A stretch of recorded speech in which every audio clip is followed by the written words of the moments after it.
Brooks Melchior, live in LA, joined by Cam Smith, our producer, here on Fancred. Great to have you on the app. And it's Sports by Brooks on Fancred. Do it every noon, every weekday at noon Eastern time. But coming up on the show, we're going to be talking about what you're aware of, but we'll go deeper and show you some really cool stuff. But we will talk about the game last night, but we'll stretch it out and we'll do a great discussion from probably, the best college football media writer on the broadcast, on what happened with Trump at the game, which of course is verboten because it's 2020 and you can't talk about Trump. If you say the word Trump on the air on a sports broadcast, 50-50, you're fired, right? Or you're in trouble. Even though it was at the game last night. I'm not saying they didn't mention him last night. They did. I think ESPN did a good job. But so we're going to show you some things that you otherwise wouldn't see, which is hard to believe I'm saying this in the context of the past, that what I'm going to show you, it's like kind of embargoed by the sports media. And of course, because the main media isn't, they've got this political agenda going on both sides, but in part, the main media doesn't have any sports savvy whatsoever. So they don't even realize what's going on half the time on a guy that they're covering. So we'll cover that later in the show. But so also we're going to be talking about what's going on with Tony Romo, because apparently ESPN is readying a full court press on him. And of course, that could mean only one thing: Monday Night Football, because that's what ESPN has. And ESPN is getting ready to work on trying to retain Monday Night Football, which they will if they want to, regardless of what you'll hear. And so Romo could very well be in the booth, and I wouldn't be surprised if that happened. But the guy who broke that story, I mean, it's the only reason it's out there right now, and it's gotten huge play, is Mike McCarthy of Front Office Sports, longtime friend of the show, been on this show several times, one of the great guys of the business. And so from New York, he's going to join us, and we'll talk about his story about Romo. We'll talk about what he thinks is, informed opinion. Obviously, he's more informed than anybody in the country right now about what's going on with the NFL and ESPN and CBS, really, because we're going to talk some CBS, because just foreshadowing, this is just my opinion, I think CBS may well be pushed out of the NFL by Disney, and Disney's going to push to take over all of their games as they also take over the SEC, which is already going to happen. That's all but official. So I think this could be a change.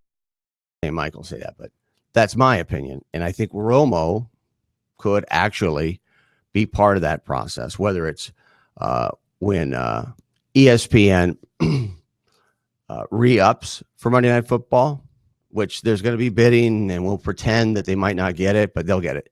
And then for a lot of different reasons. But are they going to have Romo before that? Will ESPN look at going into the Monday Night Football thing, a bidding process with the league?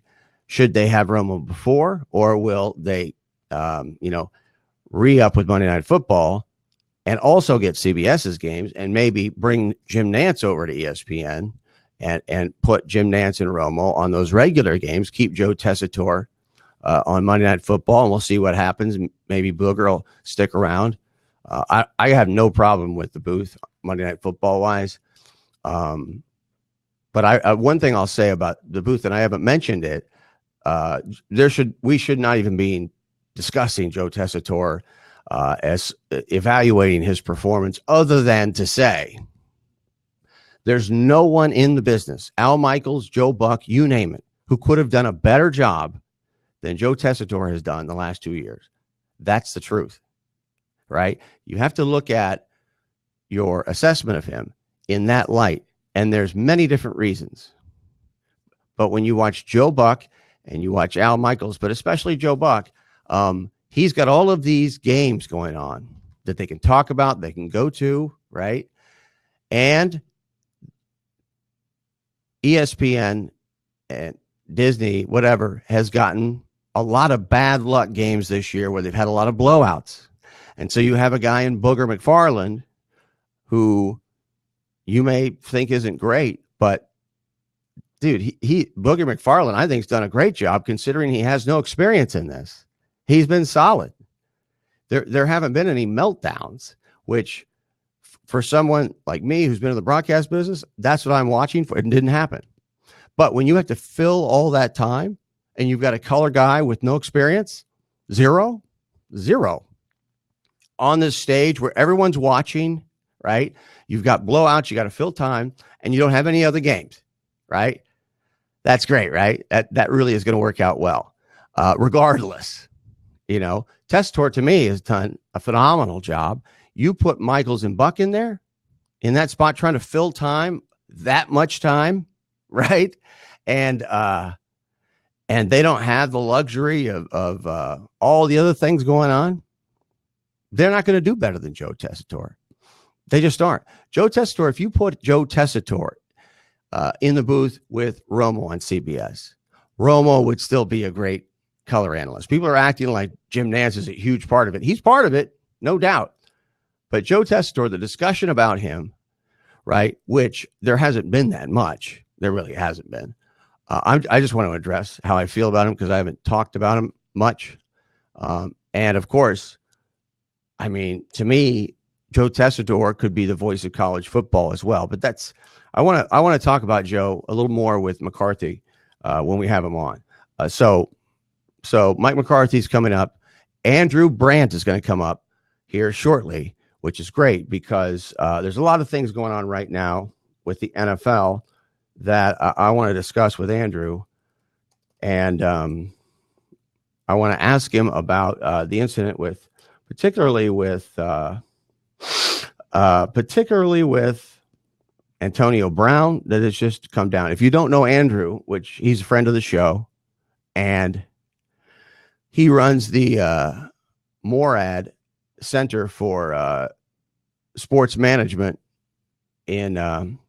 at Villanova University, but just as important, longtime Packers executive and player agent, and a guy who oversaw probably and is credited with one of the more remarkable achievements in the history of the NFL in drafting Aaron Rodgers.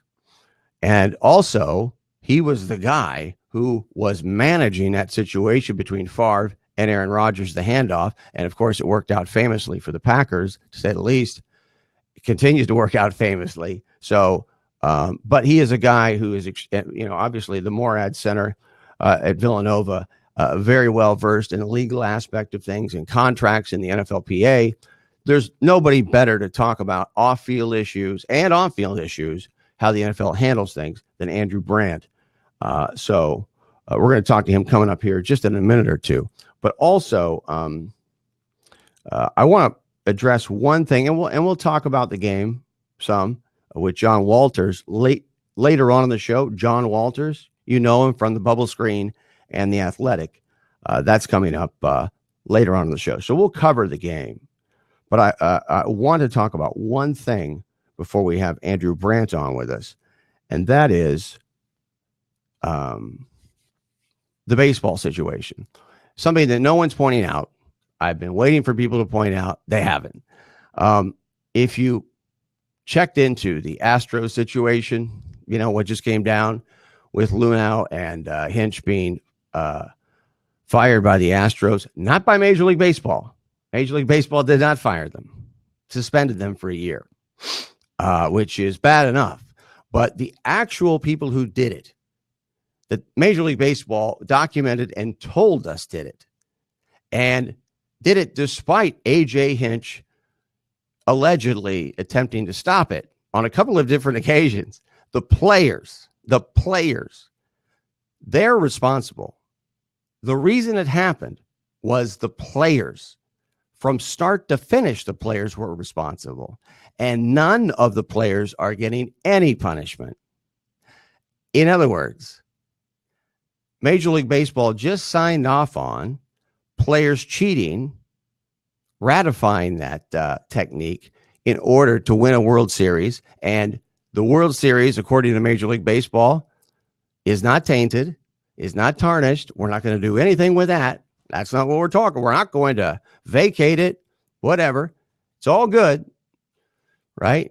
And we're not going to punish you if you're a player. And of course, the players are the ones who are orchestrating it. This was not a third base coach. This was not Hinch. This was the players. And nobody is talking about the fact that they have not been punished.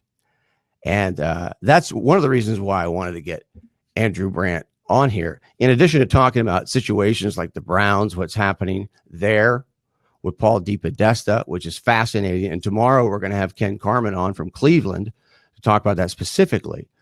But those kind of, it's this great guy to have on, Andrew Brandt, to talk about the front office machinations of NFL teams right now, which is really at the top of the list of what we talk about and important with the Cowboys, with the Giants, with what's happening with the Panthers and the Browns.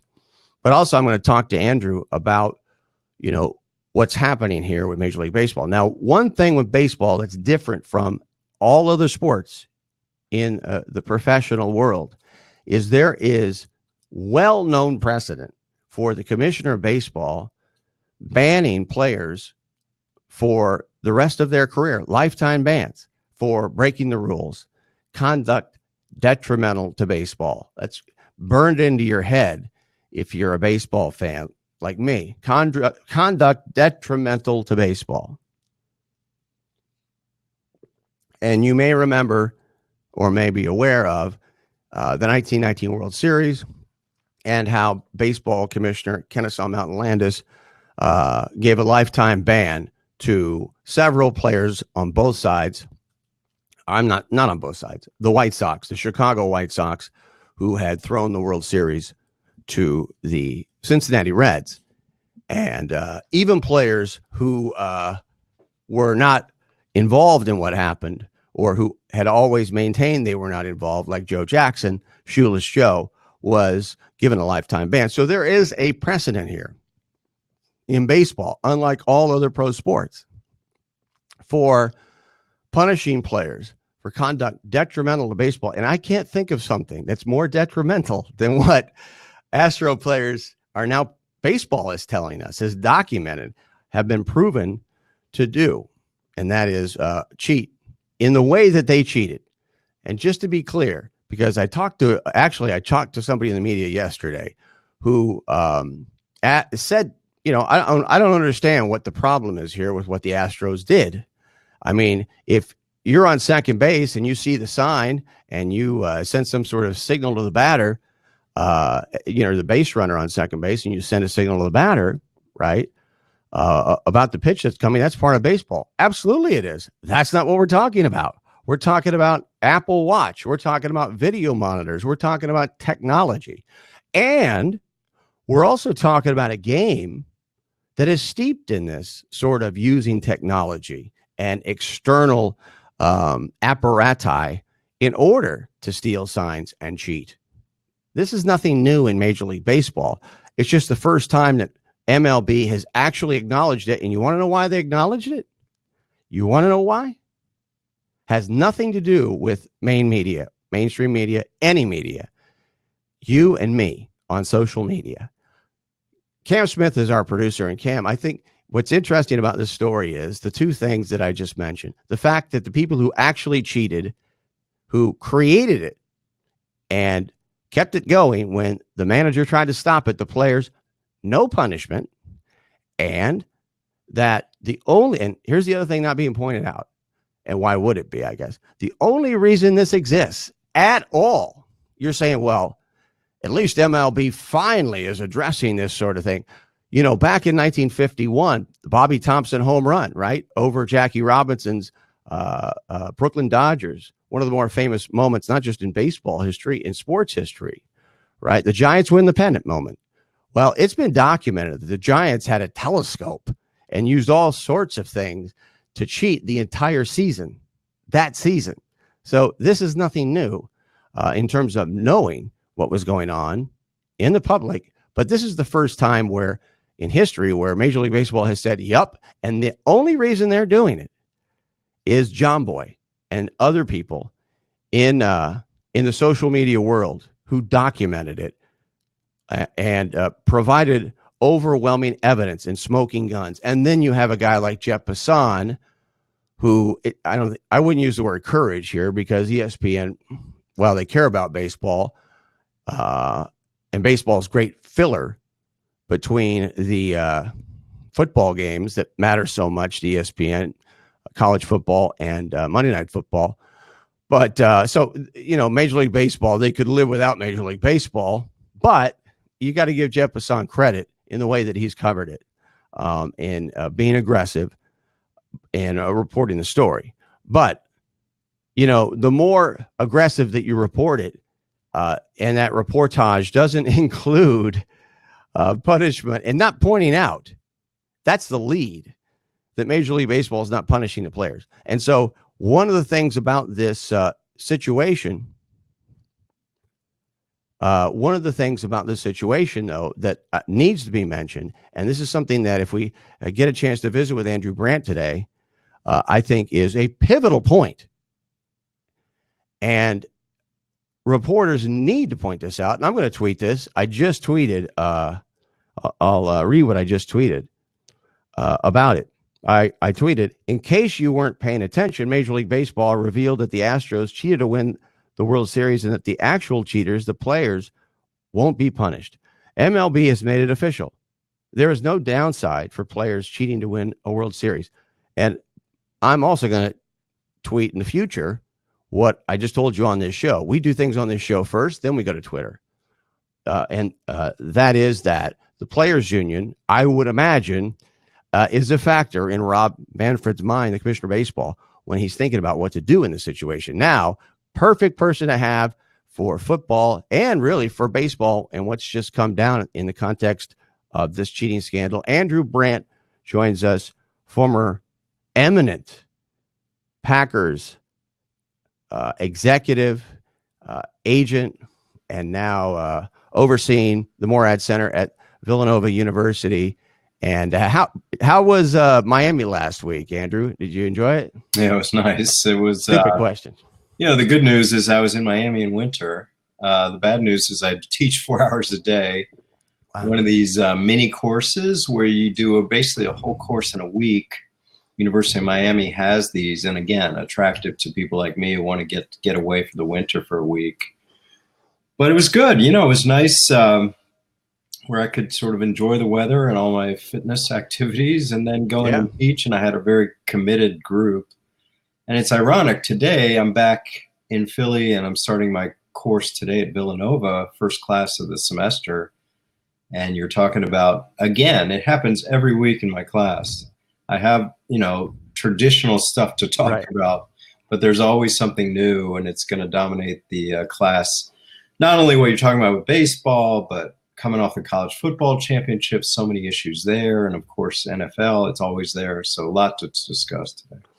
Boy, and you just made me think of something. If I was ever to teach at whether it was at college or anywhere, I would want a subject precisely in the way that you just described it. Because think about, it's a little bit like a band that goes and tours and hasn't released a new album, so they have to play the same songs over. And of course, God knows, just check out an Indian casino and it's everywhere, right? Yeah. And I've always thought to myself, God, that must be awful after a few years.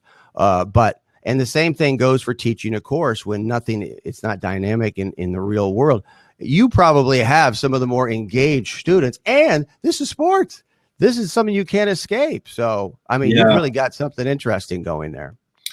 Yeah, what's frustrating is I get my evaluations, and listen, 95% of them are good. Like Brandt's great. I love them. Right.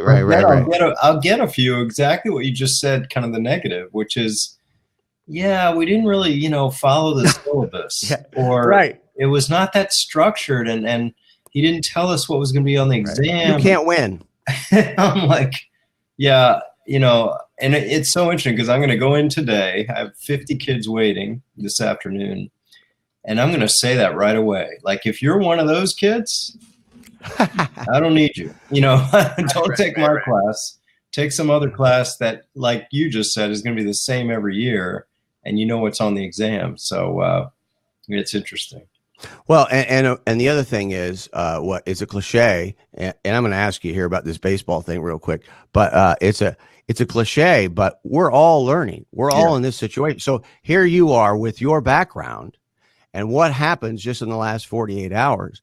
We have this situation come down, unprecedented, with Major League Baseball, and the reason it's unprecedented, we've known that there's been technology used to cheat in the past, in the distant past. We've known about it in the public, but we didn't have social media. And Major League Baseball had to do this because it had been documented definitively. That's the only reason they're doing this. There's a perception that they're really doing something great and groundbreaking and courageous. No, it's the exact opposite. They're boxed in, number one. And the real perpetrators from beginning to end, because the manager tried to stop it, right, have not been punished. And the public, for some reason, doesn't see that. Not to mention, speaking to the legal side of it, Major League Baseball is the one professional sports league where we have this precedent of a lifetime ban in conduct detrimental to the sport going back to 1919. So they have that on the table, theoretically. But, of course, in 1919, you didn't have a players' union. And that's what I wanted to ask you about. Do you think the players' union is dictating what Major League Baseball has done here? Well, let's talk about generally. I mean, I think that the watchword of professional sports that I've covered for so many years is integrity. And that's why we had Deflategate. That's why we have all these Spygate, all these things. And here we are in baseball, same thing. There are people that probably would say, well, why are they being punished so hard? Because you just can't have the image of a sport that's out there in terms of gambling, in terms of fairness. Heroes. The watchword is competitive balance. That's the watchword of sports. And this goes right against competitive balance. It goes against gaining advantage. It's the same language that Roger Goodell used with Deflategate, that the language being used by Rob Manfred. And the contrast is what you just said. In Deflategate, the most popular player in the NFL was targeted, but for discipline. We don't know, maybe you know more than I do, we don't sort of have that iconic figure of the Astros from a player point of view where people can say, well, let's get him. It just seems to be this sort of collective, and Cora was involved and passing on and banging the drum, banging to tell what kind of pitch is coming. So I don't know enough to say, are they done? In other words, are players scot-free here? Is there going to be more coming out? I'm going to answer that right. What I think is going to happen here is possibly, because now they have delineated who was involved, they have confirmed. I think what you may have is the people who germinated this, social media, may go back to those tapes.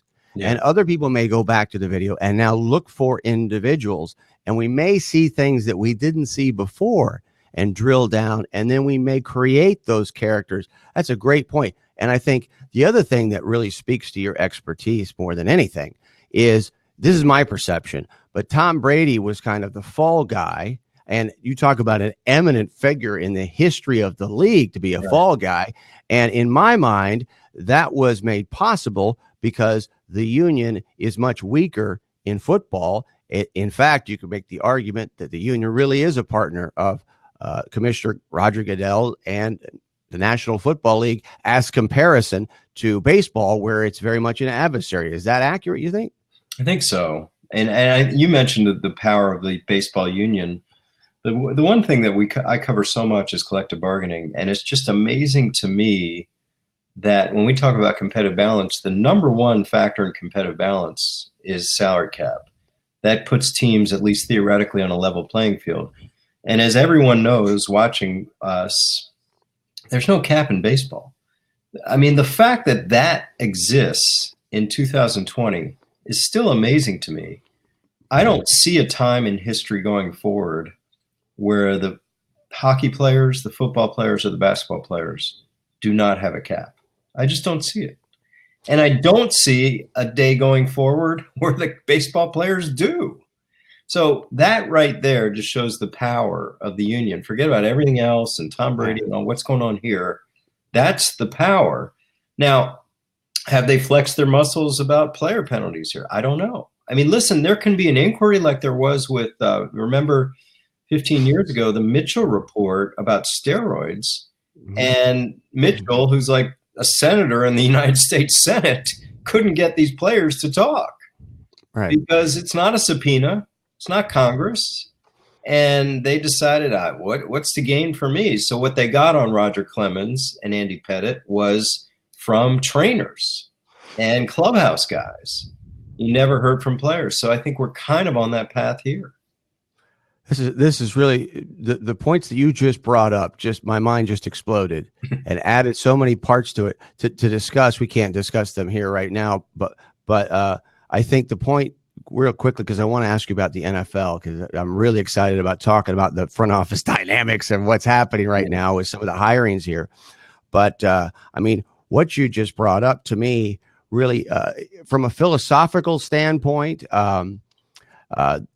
free market capitalism, and someone as sophisticated and knowledgeable in history and the business as you, for you to say, I can't imagine pro sports not having a salary cap, not having socialism, right? Yeah. That Major League that's an extraordinary outlier. It is. It is. Check a map. I thought we were in the United States. Yeah. Why should it be that way? And I have a lot of thoughts as to why, but I want to move over because I got to ask you about particularly really the Browns. Well, go ahead. That up, because now we transition quickly to last night, because I tweeted out this morning, got a lot of response. Joe Burrow is going to be a Bengal, and it's pretty clear. There's no suspense there, and we talk about how cap is weird in in a capitalistic society. What about draft? Do we know any other profession in this country where you're the best at one level and your reward is to go to the worst at the next level? I tell my class, you can be the top lawyer at Harvard Law School, the top doctor at Yale Medical, the top engineer at MIT. Your reward is to go to the worst community for lawyers, doctors, engineers. Think about that, how preposterous that sounds. But we have it in sports. No one raises an eyebrow. Everyone says, yeah, Joe Burrow's going to the Bengals. Well, what if Joe Burrow wanted to go to pick a team? He can't. Now, he could try to play the Eli thing from 20 years ago. No, it's not going to happen. So the teams have all the leverage with that. So I just think when we talk about socialism, it is rampant in sports, and people don't seem to bat an eye.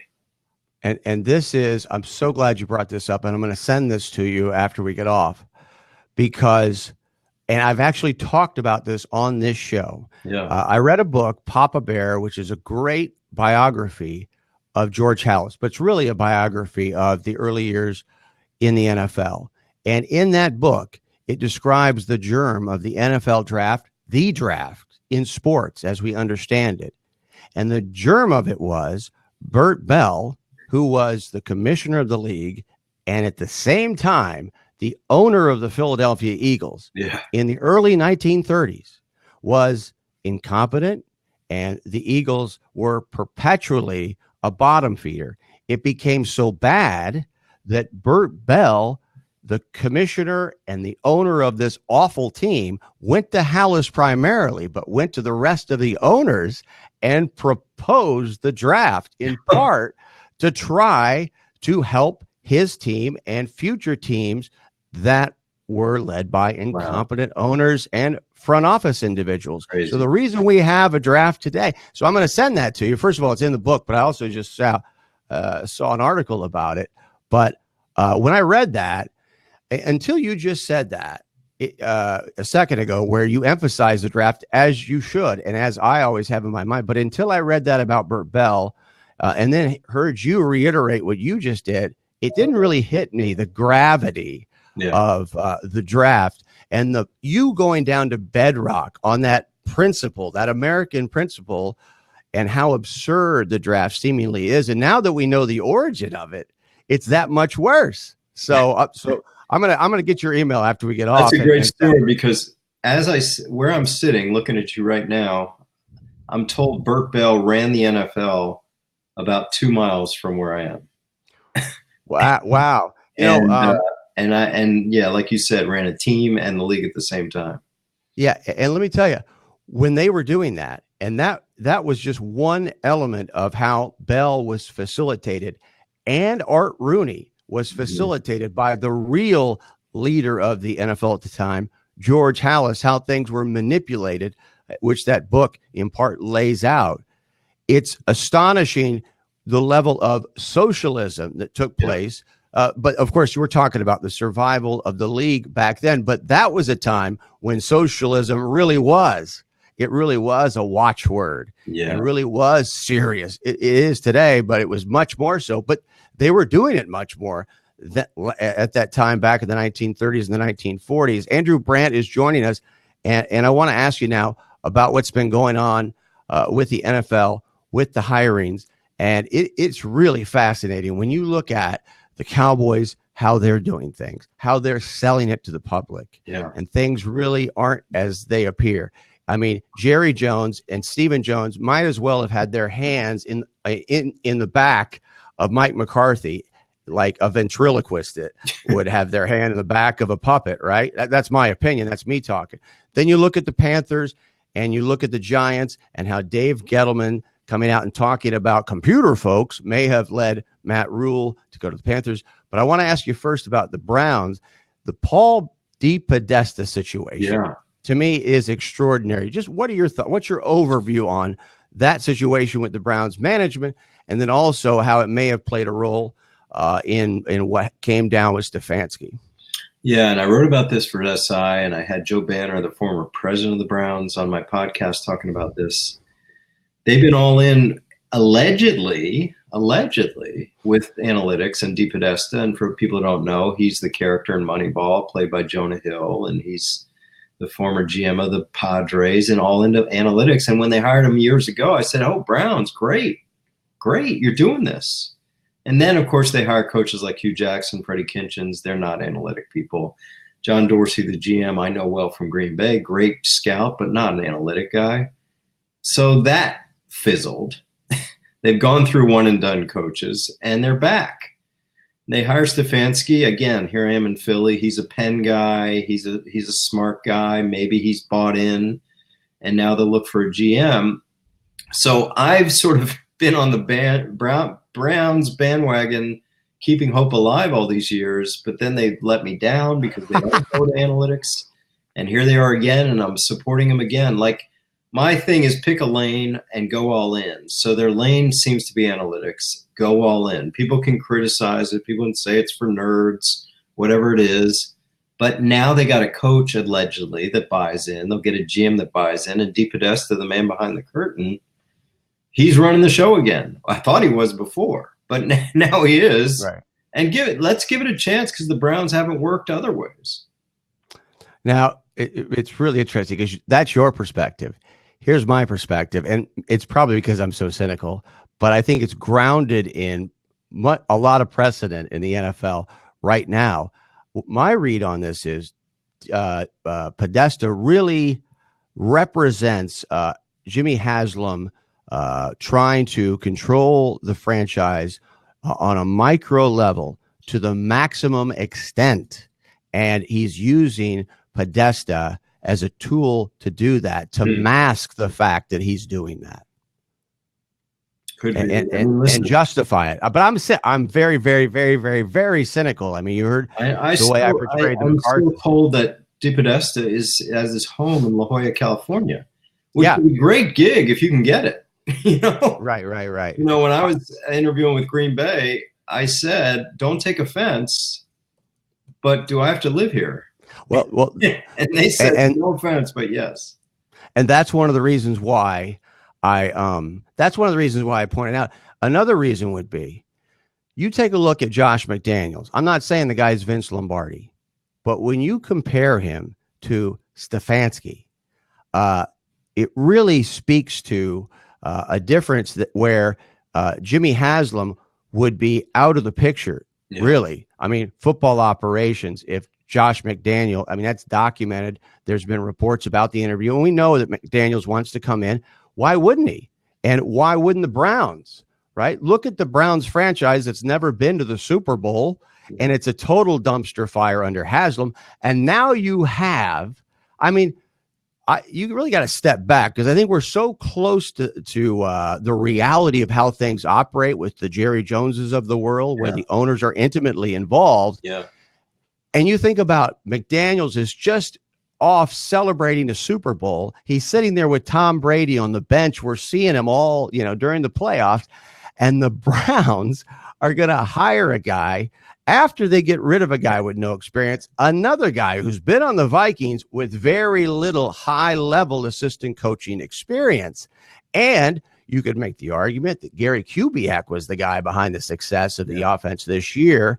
And you have this baseball guy there that's kind of a non sequitur, and you're going to pass on Josh McDaniel. Huh. Interesting. So that's where I'm coming from on it. Yeah, the other part, I'll just tell you quickly about the coaching search from my viewpoint. As I said this on my podcast, kind of broke a little news. 2 teams called me about Mike McCarthy. I hired Mike McCarthy 14 years ago, and neither were the Dallas Cowboys. So he had interest, and he was, I guess, the prime candidate in this hiring cycle, based on 2 teams having a lot of interest, the Cowboys being a third team. Mm-hmm. And of course, people ask, what do they want to know from you?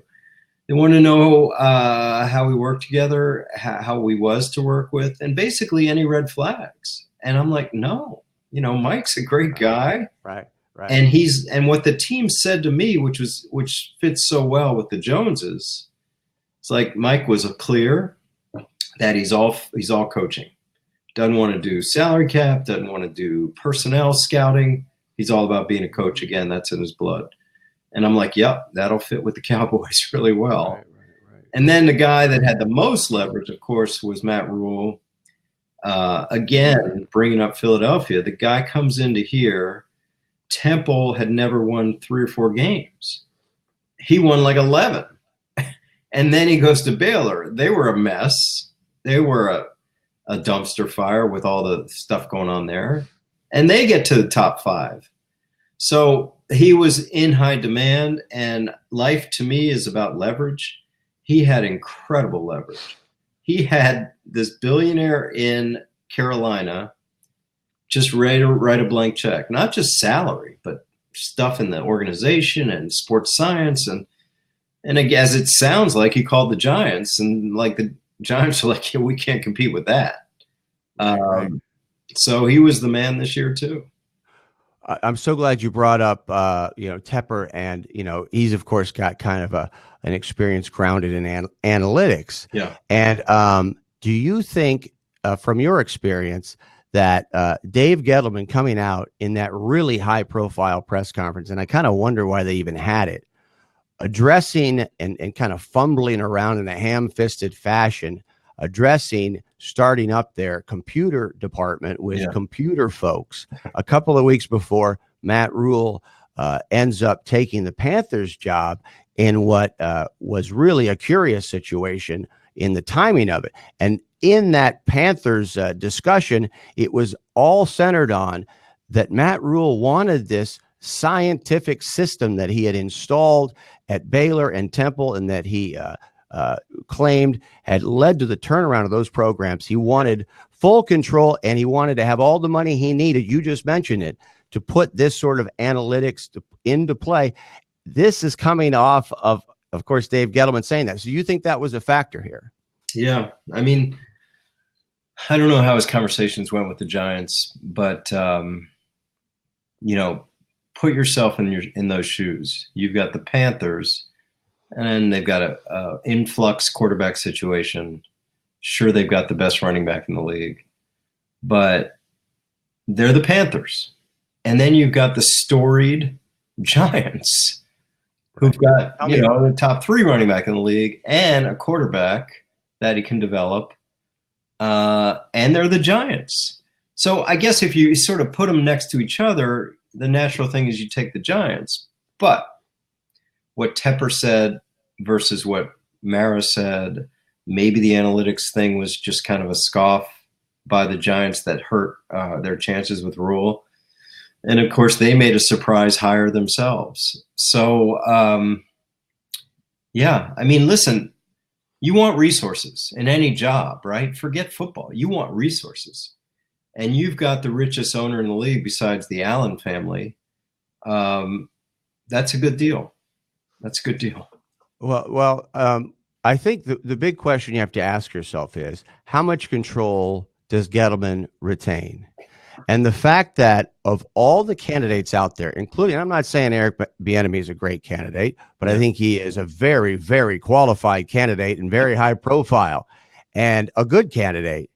And that you would go with a guy like Joe Judge, who of all the candidates you could think of, and of course, no one had thought of him, right? In public or in the press, where Dave Gettleman could retain full control to a maximum extent.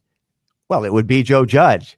And the fact that the Maras would allow him to do that or would go along with it, and who knows, maybe the Maras really wanted Joe Judge. Maybe it was Belichick intervening. I don't know that dynamic, but it sure appears that if there was ever a candidate who would be a good candidate for Dave Gettleman, it would be Joe Judge. And of course, Gettleman is not an analytics guy, and sounds like Joe Judge is going to do whatever he wants. Now, I want, boy, it's interesting. I didn't think about it. I should have thought about it. But of course, your relationship with McCarthy. Now, I kind of, as a flippant remark to a certain extent, said what I said about Mike McCarthy being a puppet for Jerry and Stephen Jones. And I said that after watching the press conference. Did you get a chance to watch that press conference? No, I was traveling. Boy, and I'm going to send you a link to it too, because it was pretty amazing, because the way you describe McCarthy is the way I understood him and followed him and appreciated him. That press conference didn't come off, in the way that I understood Mike McCarthy for a couple of different reasons. One is when he was asked, and I know it was early in the process, still is, when he was asked about the offense, which is kind of his calling card to a certain extent, what was going to happen with the offense, who was going to call the plays. From what I understand, Kellen Moore now is going to retain full control of the offense. And that was not a big issue with Jason Garrett, but Moore had most of the control of the offense previously. One of the complaints about Garrett was Garrett would take over when they're in the red zone and screw everything up and screw up Kellen Moore's offense. Right. And so now it looks like Moore's going to get that full control. Well, wait a minute. I thought McCarthy was an offensive guy. I mean, that would indicate that maybe McCarthy would be capitulating, at least for now. Then at the end of the press conference, which was really striking to me, was I like Mike McCarthy. His record speaks for itself.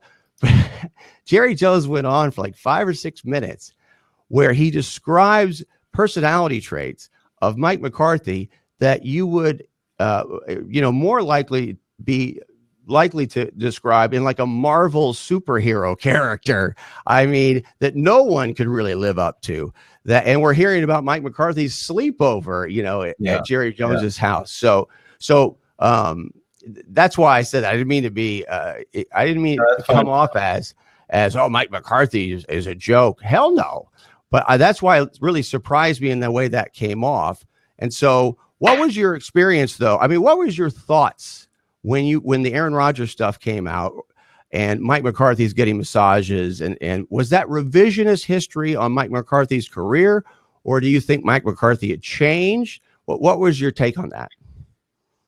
Yeah, I mean, and I got to run after this. I mean, listen. I apologize for keeping it. I mean, I think, listen, relationships get stale. Everyone knows it. I was there 4 years with Aaron and Mike, and 3 of those years he was a backup. I saw nothing but positivity between them. Brett would go to Mississippi from January to July. Mike would work with Aaron and the young quarterbacks, and I saw a real positive relationship. Did I hear things that the relationship had become frayed? Yes. Did I hear the relationship was broken? No. And I talked to those teams that asked me about Mike, and of course they asked about Aaron. And they said Mike was very upfront about Aaron. Mike was very exactly kind of what I said in different words. Like, yeah, our relationship got different. Aaron, was why when I started working with Aaron, he was a backup nobody knew, and he became a superstar. Things changed a little bit in how our interactions went. And those teams were very impressed by that. Now he gets to take Prescott at the same sort of age time that Aaron was and make him a star. So I think Mike will be fine with that. Kept you too long, man. I can't thank you enough. Thanks for putting up with me. I really appreciate it, and all your expertise. I really appreciate it. Yeah, Thank we'll you. do it again soon. That's Andrew Brandt, of course, of the Morad Center, Executive Director, Villanova University. And yeah, exactly. I could go on with him for 6 hours, but hey, well, he's a little busy. And just the McCarthy thing, here's a guy that hired Mike McCarthy for the freaking Packers. And I'm sitting here going on and on about Mike McCarthy like I'm the freaking expert. So we really thank him, man. He is a great guy. And I can't think of a better guest, not just today, but any day. And boy, did he prove that today in all of the different disparate topics and subjects that he really is at the vanguard of as it pertains to baseball and football. And you know what? Things that matter, things that we're watching every day. Some of them are on the field right in front of us, and some of them aren't.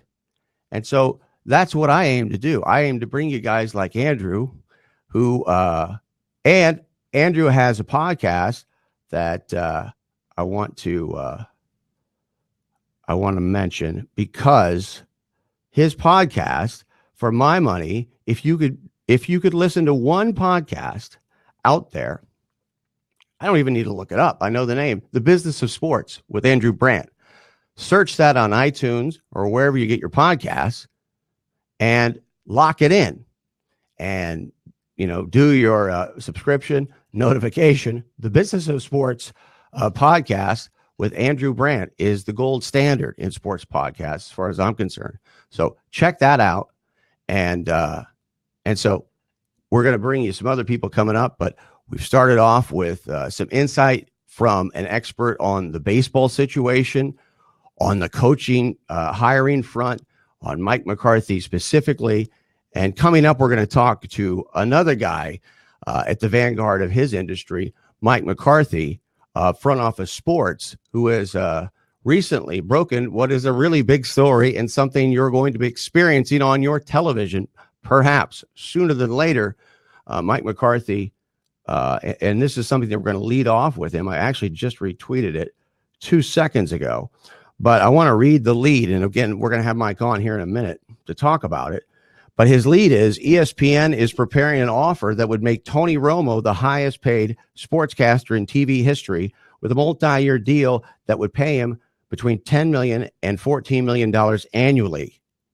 ESPN declined comment. A representative for Romo could not be reached for comment. If signed by ESPN, Romo could succeed Booger McFarland, not, Booger perhaps sideline or third man in the booth, whatever it is. He could succeed Booger McFarland as the analyst on Monday Night Football, said sources. Romo could also potentially quarterback ESPN's NFL game coverage if parent Disney acquires a Sunday afternoon game package from rivals, I should say, Fox Sports, CBS Sports, and NBC Sports during the next NFL TV negotiations in 2020-21. So the key here is, for me, and I think it's something to keep in mind. And I'm saying it, Mike's not saying it, but I think Mike kind of really is indicating that it's a distinct possibility. In fact, this is the first. Mike is a long time esteemed, great reporter. So you can take this to the bank, what he's reporting. But my read on that is CBS is going to lose their Sunday NFL package. And I would foresee, with that as a prospect, why do I say that? Well, CBS does not have the financial resources that Disney does, or even Fox does at this point, right? And if Moonves was still there, it might be different. But if Moonves was still there, you can bet they would fight tooth and nail to try to keep the SEC. But in case you don't know, they're not going to keep the SEC. They've already lost the SEC to ESPN. They've lost them to Disney. And of course, the SEC is leading the charge away from CBS, their longtime partner, to ESPN. Now, if that's happened, right, that's a huge deal. That would seem to indicate to me, and one of the big reasons is CBS was paying $50 million. It's amazing. $50 million a year for all those SEC games on CBS, right? $50 million a year from CBS to the SEC for a year of those games. Alabama, Auburn, LSU, Alabama, $50 million a year. ESPN for one Monday Night Football game right now pays the NFL $120 million per game, right? Now, I recognize the NFL is a more valuable property than the SEC, right? And that's Monday Night Football. You've seen the schedule, right?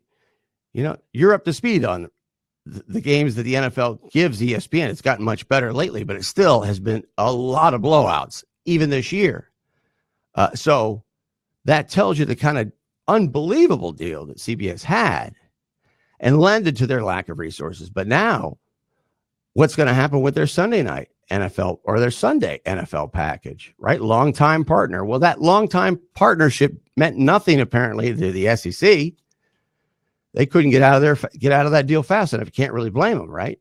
So what's going to happen with the NFL and CBS? Here's the one reason why I do think ultimately CBS will retain some games, and why that will, in my mind at least, probably mean that if ESPN, or we should be talking about Disney here, but if Disney, ABC, ESPN does end up getting Romo, which if they want Tony Romo, they can have him, right? CBS is not going to pay Tony Romo $14 million a year. They're just not.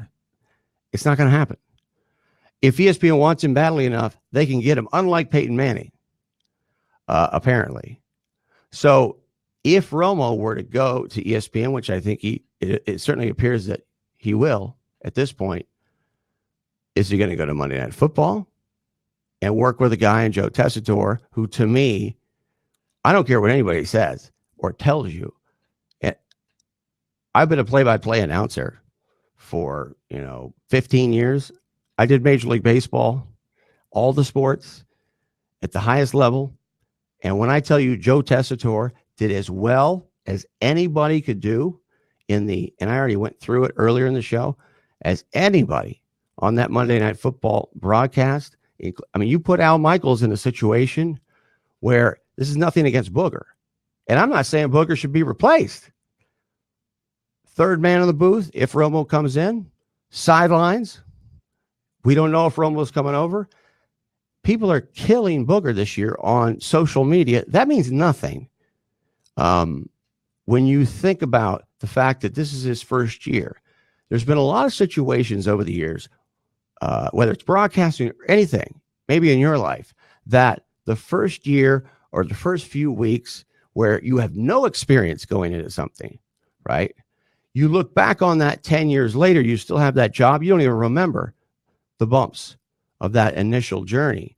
I'm not saying it's going to happen to Booger. He may not get the chance, but we really got to take with a grain of salt his performance, because he's I don't care what anybody says, Booger is very good in the studio, period. He's very good with Scott Van Pelt after the games, period. And it's not like the guy's melting down on Monday Night Football. He's not. So now let's bring in Mike McCarthy of Front Office Sports and talk about what, to me, not only is a very interesting story in the context of the booth, but also just as important, maybe more important, is what's a couple of paragraphs down in the story about broadcast rights. Hey, Mike, I can't thank you enough for joining me. I appreciate it. Brooksy, good to be back. So you've got this breaking story. I just tweeted it out. I mean, this is a huge story in the context of the NFL because I'm not saying that broadcasters are a huge deal when it comes to retaining rights or getting rights, but certainly it doesn't hurt. And I think there might be a little bit of a perception that ESPN has a problem in the booth with Monday Night Football, and that's their property.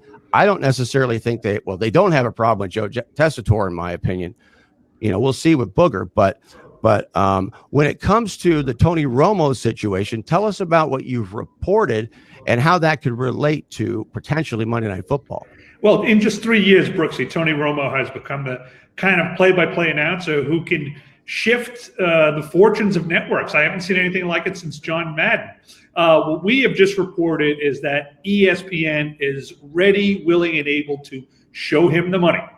They're willing to go 10 to 14 million a year for 7 years to sign the biggest free agent since John Madden.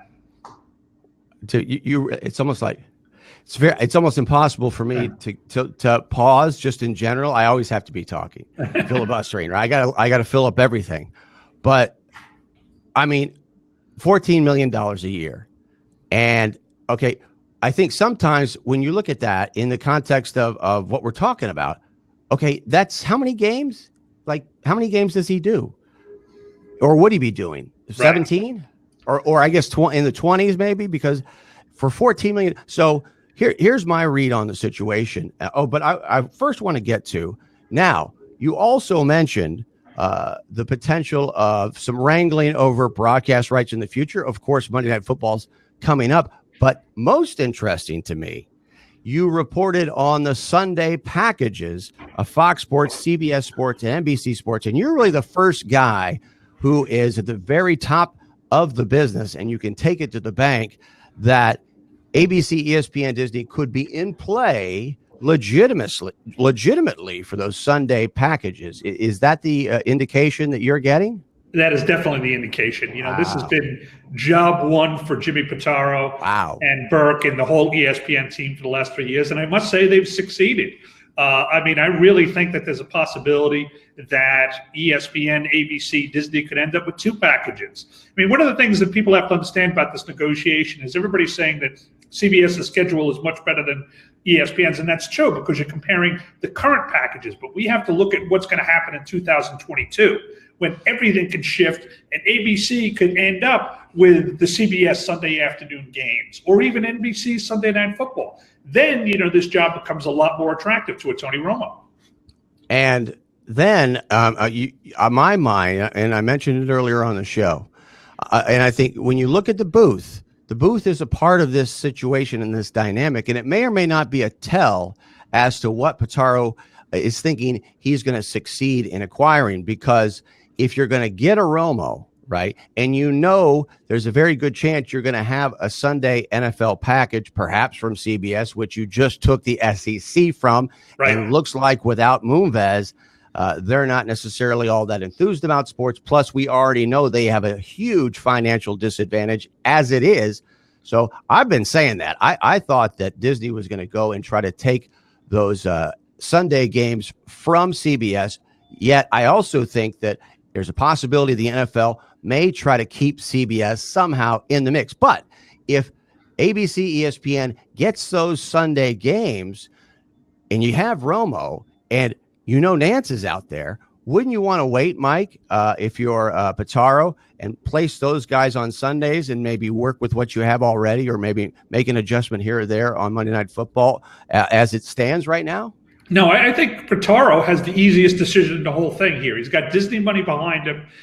This is a no-brainer. You know, Tony Romo is available as a free agent. He's going to be locked up by somebody for the next 5 years.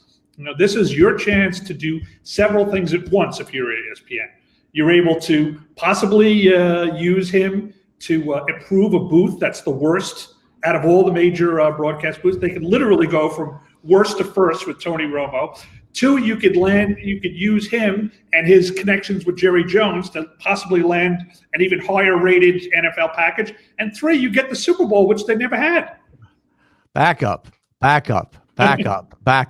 Connection to Jerry Jones? I mean, Jerry Jones, Mr. Fox? I mean, isn't Jerry Jones Mr. Fox? Aren't they joined at the hip? Not necessarily. I mean, Jerry Jones loves Tony Romo, and he loves his Cowboys. Yeah. And the fact that Tony Romo and Jason Witten were both on TV the last couple of years, from what I understand, did a lot to heal the ESPN rift with the NFL. Wow! Now that you brought Witten up, it makes a lot of sense. Because you see, Jason Witten actually did something good on TV, Brooks.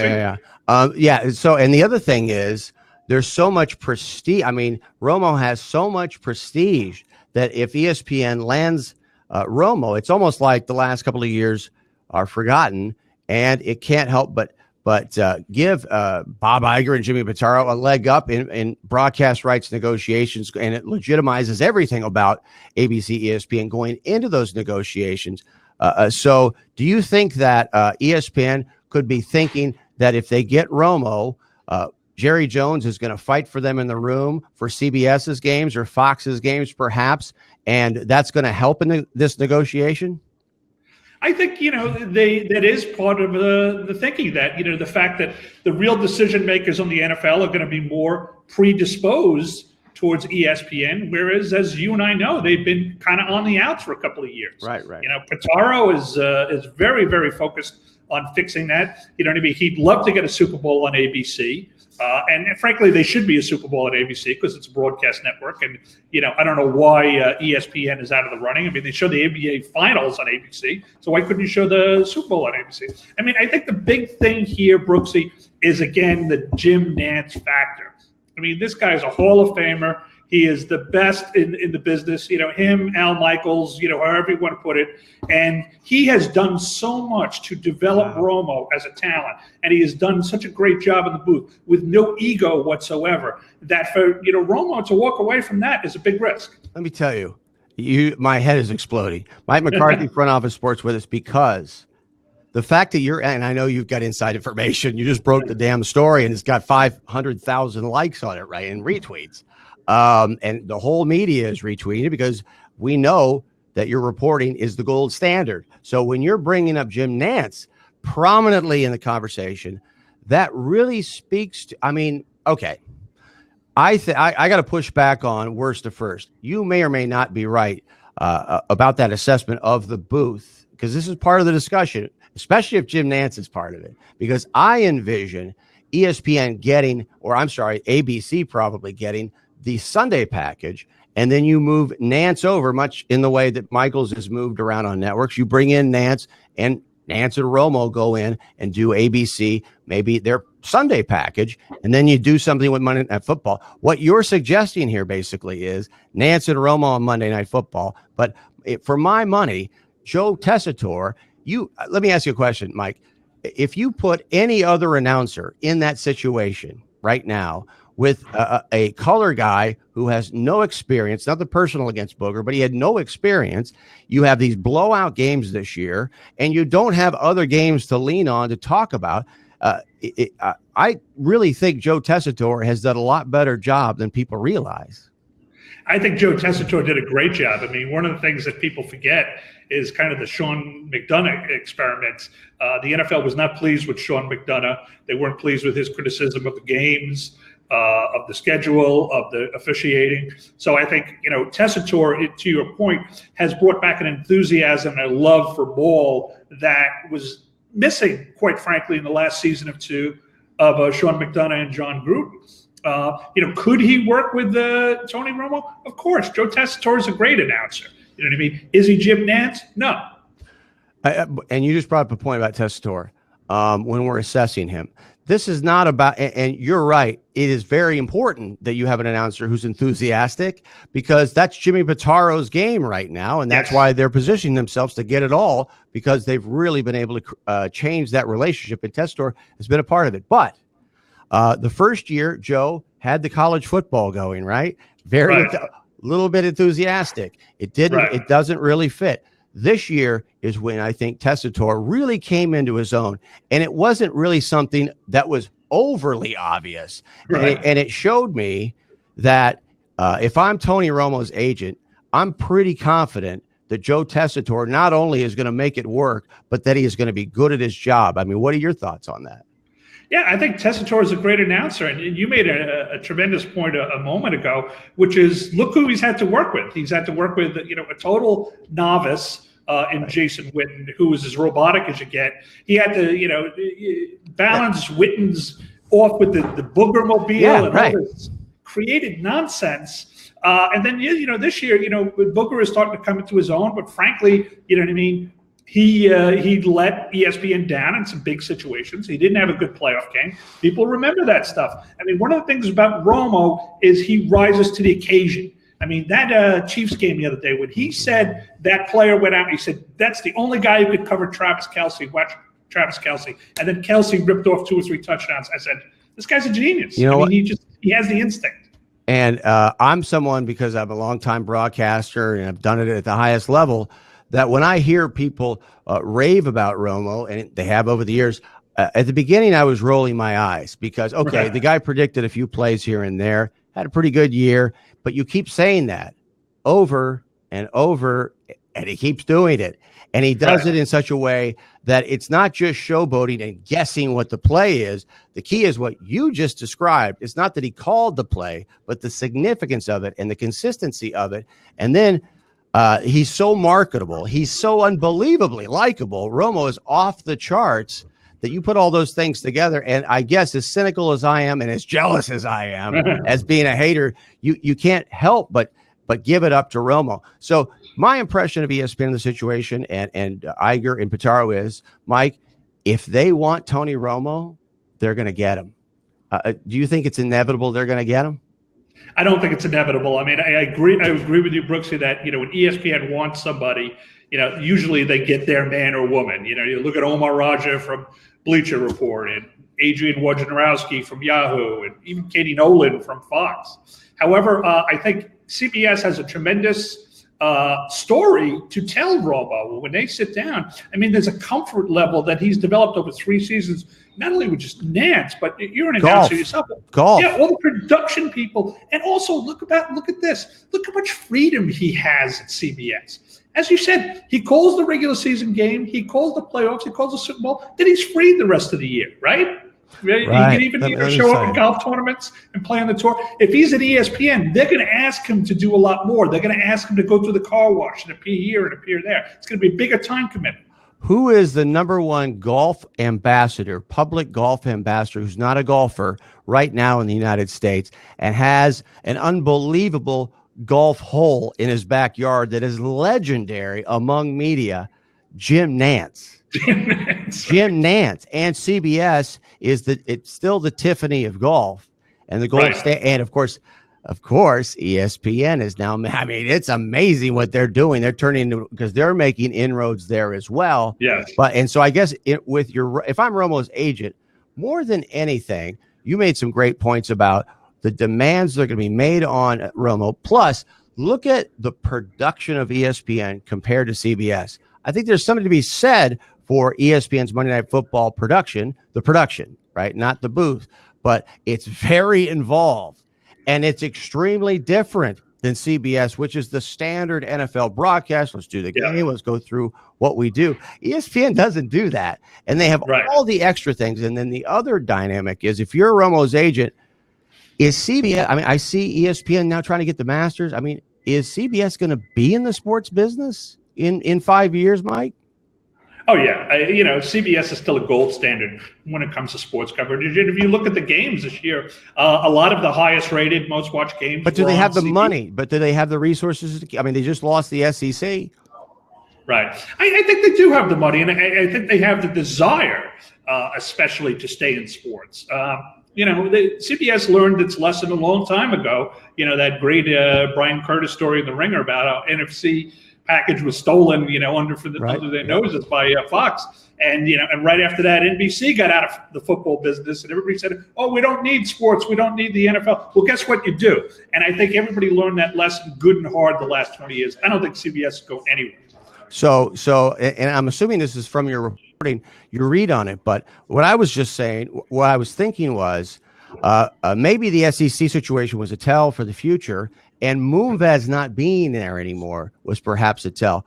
What factor do you think Moonves not being there could have in this situation? And so the SEC not re-upping with CBS is not an indication of what may happen on the NFL. It's kind of a two-headed thing. The SEC, what do you think of that in relation to the NFL? Could that be a tell? And also Moonves no longer being there. I think the Moonves thing, to your point, is much more important. I think he was one of those masters of the universe, kind of like a Dick Ebersol in sports, who just had connections up the wazoo. And when he walked into a room, he was able to make things happen. So it's hard to replace a guy like that. In terms of the SEC being a tell, I frankly think that what CBS did in terms of getting that package at the price, they were the all-time bargains in sports. So I think CBS figured, they were playing with house money all these years because they were paying less for the Premier Football Conference than they really should have been. So I don't think that's a tell. To me, the tell is going to come down to Tony Romo himself. Remember, this is a young man. He's only 39 years old. He's 3 years younger than Tom Brady. He has several young children. He's got a young wife. He's got endorsements. He's got the opportunity to play golf if he wants on the PGA Tour. He's got the opportunity to do TV shows, like kind of Michael Strahan entertainment stuff. So, I think it really comes down to what he's going to do, which is why our discussion about the time constraints between the two offers, I think, could really be a big difference. Now, when you look at Witten coming into Monday Night Football, CAA, in my opinion, was part of that situation. And, of course, CAA and agencies in general, are huge players behind the scenes as to what we're talking about. Is that going to be the case? Are they playing a big role in what's happening? Are there agencies or agents pushing things behind the scenes to kind of create this demand for Romo, or what may play out? Actually, CAA is representing Romo, but what's interesting about this whole negotiation, Brooksy, is that there hasn't been a lot of activity. There hasn't been a lot of talk. I think what happens is this new generation of athletes and stars like Tony Romo, they decide that, I'm going to play out my contract. If we haven't signed, a year before my contract expires, I don't want to hear any distractions. I don't want to hear about it in contract. I'm just going to play it out. That's what the NBA players do, right? Once they enter that walk year, they're like, let's shut down negotiations, and I'm going to do free agency. Free agency for a guy like Tony Romo is all upside. It's a total win-win. Right. And I think I can answer this question myself. When you talk about golf, because I don't think that's necessarily an insignificant. It's extraordinary that Romo was able to do the golf and CBS put up with it, but I really believe ESPN's going to do whatever they have to do to get him. And I got a couple of quick more things. I don't want to keep you too long, but Peyton Manning. I was thinking about Peyton Manning in the context of the situation, and of course he's the white whale for ESPN for Monday Night Football, and Peyton Places just on its own is great. It's one of the best things I've ever seen in my life. But my thought is that was part of a sales pitch to Peyton Manning to consider Monday Night Football. What's the difference between a Peyton Manning coming to a Monday Night Football and maybe a Romo coming to Monday Night Football? I think, Romo has ascended to a level that's really Madden-like. I think Peyton could be great. I love the ESPN Plus app. I love watching Peyton's Places. I think he's funny. He's self-deprecating. He's charming. All the things we've seen on Saturday Night Live, all the things we've seen in the commercial. But in terms of being a game analyst, I don't even think Peyton Manning could be as good as Tony Romo is right now. Maybe if he gets a couple of years under his belt, he could be. But right now, Romo is, like I said, he's Madden-like in his ability to just reach out to the public and grasp their imagination. You know what? I think this story, this is my opinion, we've heard forever about Peyton Manning and how ESPN wants him to do it. I think your story is an indication that ESPN has moved on from Peyton Manning. Could that be a possibility? I would totally agree with you on that. I think, after a while, you can't wait around for, Moby Dick to breach the surface anymore. You've got to move on and make decisions. Well, and here, go ahead. Wait for years for Peyton Manning or Eli Manning and never get an agreement. So, Tony Romo becomes available, you go for it. Okay, now it makes sense because ESPN is trying to get money, or I'm not ESPN, Disney, Pitaro, Iger, they're trying to get Monday Night Football back, right? And the booth in some people's minds, maybe not Joe Tessitore, but is substandard. in a lot of people's minds, and they're trying to get Monday Night Football. Let me repeat that. And so now I'm thinking this is really part of a whole picture. This is not just a vacuum where even if Jim Nantz would be involved, where ESPN's just bringing in Roma to improve things, this is part of an overall strategy, or and that Peyton Manning perhaps had been part of that, perhaps not anymore. And now Roma is part of what is a new ABC, ESPN, NFL strategy. Is this the beginning of that, you think? I agree with you, Brooksy. And I think you said the three key letters there, ABC. Right. Taro is a Disney guy, and everything ESPN does with the NFL in the future, ABC is going to be a huge part of it. Yeah. That means if it means simulcasting Monday Night Football on ABC and ESPN the way they do with the NBA Finals, or if it means just moving a package to ABC itself. Look, ABC is a broadcast network. ESPN is down to, 82 million homes? They can solve a lot of problems by moving more sports, especially the NFL, to ABC. Listen, Bob Iger should have us on the payroll, because I'm going to tell you what is critical for Bob Iger in this negotiation. It's critical for him to beg, borrow, or steal to get a game on ESPN Plus, because ESPN Plus is the future, period. So not because they're cutting the cord out there, but also you got Amazon, you've got so many other streaming services that can cut that. Well, it's a zone, but I think really you got to look at Apple. Apple could be someone who jumps in out of nowhere. Wouldn't surprise me. But so when you think about the streaming services and the resources, I really think it's imperative for ABC, Iger, to try to get it on ABC and try to get a game on the streaming service. Do you think we may see Iger push for ESPN Plus if they're able to get back into bed with the NFL? I almost feel like we're still one negotiation away from that. I spoke to Brian Roloff of the NFL, and the NFL has always been brilliant about broadcast, about not moving, the majority of their games to cable or to pay TV, to stick to broadcast. And, when I talked to Roloff, he obviously is very, very much into broadcast. They like the streaming. They like the OTT option, for kind of little specialty things like, Amazon Prime, Thursday Night Football and everything. Yeah. But I really think that we're still at least one big negotiation away from that being the future, from, the ESPN app replacing, a broadcast channel like ABC, which goes out to 115 million homes. One more thing for Mike McCarthy of Front Office Sports. And I want to point out, by the way, that, and you've already mentioned, we both mentioned this, but it's very important to understand that the NFL wants as many bidders as possible. Yes. And they're in no hurry to preclude streaming from these trillion-dollar companies by giving all their streaming or a part of their streaming, or leading off by giving some of it to ESPN and ABC. Or I keep saying ESPN, it's natural, but Disney. They're in no. The NFL doesn't care about Bob Iger's business model. They care about keeping as many people in the room as possible while making the maximum amount of money. And I think that's why CBS ultimately will probably end up still part of the NFL conversation. But also, I want to ask you about another guy who's kind of an elephant in the room as far as I'm concerned, and it's Mike Tirico.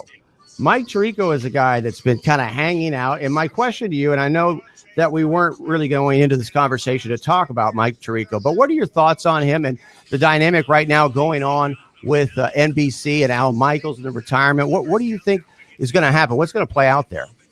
I think Tirico is one of the best in the business. I mean, I put him right up there with Nance and Michaels and Buck and, the elite top level. I mean, I think Tirico is taking his time, with Bob Costas moving on. He's taken over all of Costas's duties. And, Al Michaels is just a matter of time, before he takes over Sunday Night Football. But again, there's no guarantee NBC is going to have Sunday Night Football. Really?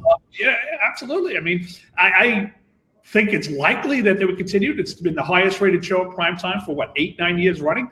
But I mean, I really think that there could be significant shifts in this new contract negotiations, which nobody has seen coming. Things have been pretty stable for a long time, but we could be going back to like a kind of an early 90s things where just the world is upended. And just your educated opinion, because this is another thing that I think might happen. Is there a possibility that Fox could go after a chunk of the college football empire of ESPN? Yes, and they already are. I think Fox is really putting a lot of resources into college, and it's a great question to ask, because I think one of the most underreported stories of this year has been the battle between Fox and ESPN in college football. I mean, ESPN has ruled college football for so long, and Fox has gone after them very aggressively. Urban Meyer did a great job. That show did very well in the ratings. So I think there's a lot of activity there, and I think that's going to be one of the big things to watch this year. What about Pat McAfee? I think we're going to see Pat McAfee having a show on ESPN daytime before it's all over. Right. Do you have any thoughts on him? He's a rising star. The thing about Pat McAfee is he's got 4 or 5 gigs. Right. I mean, he's one of the busiest guys out there, and he's one of the most versatile guys out there.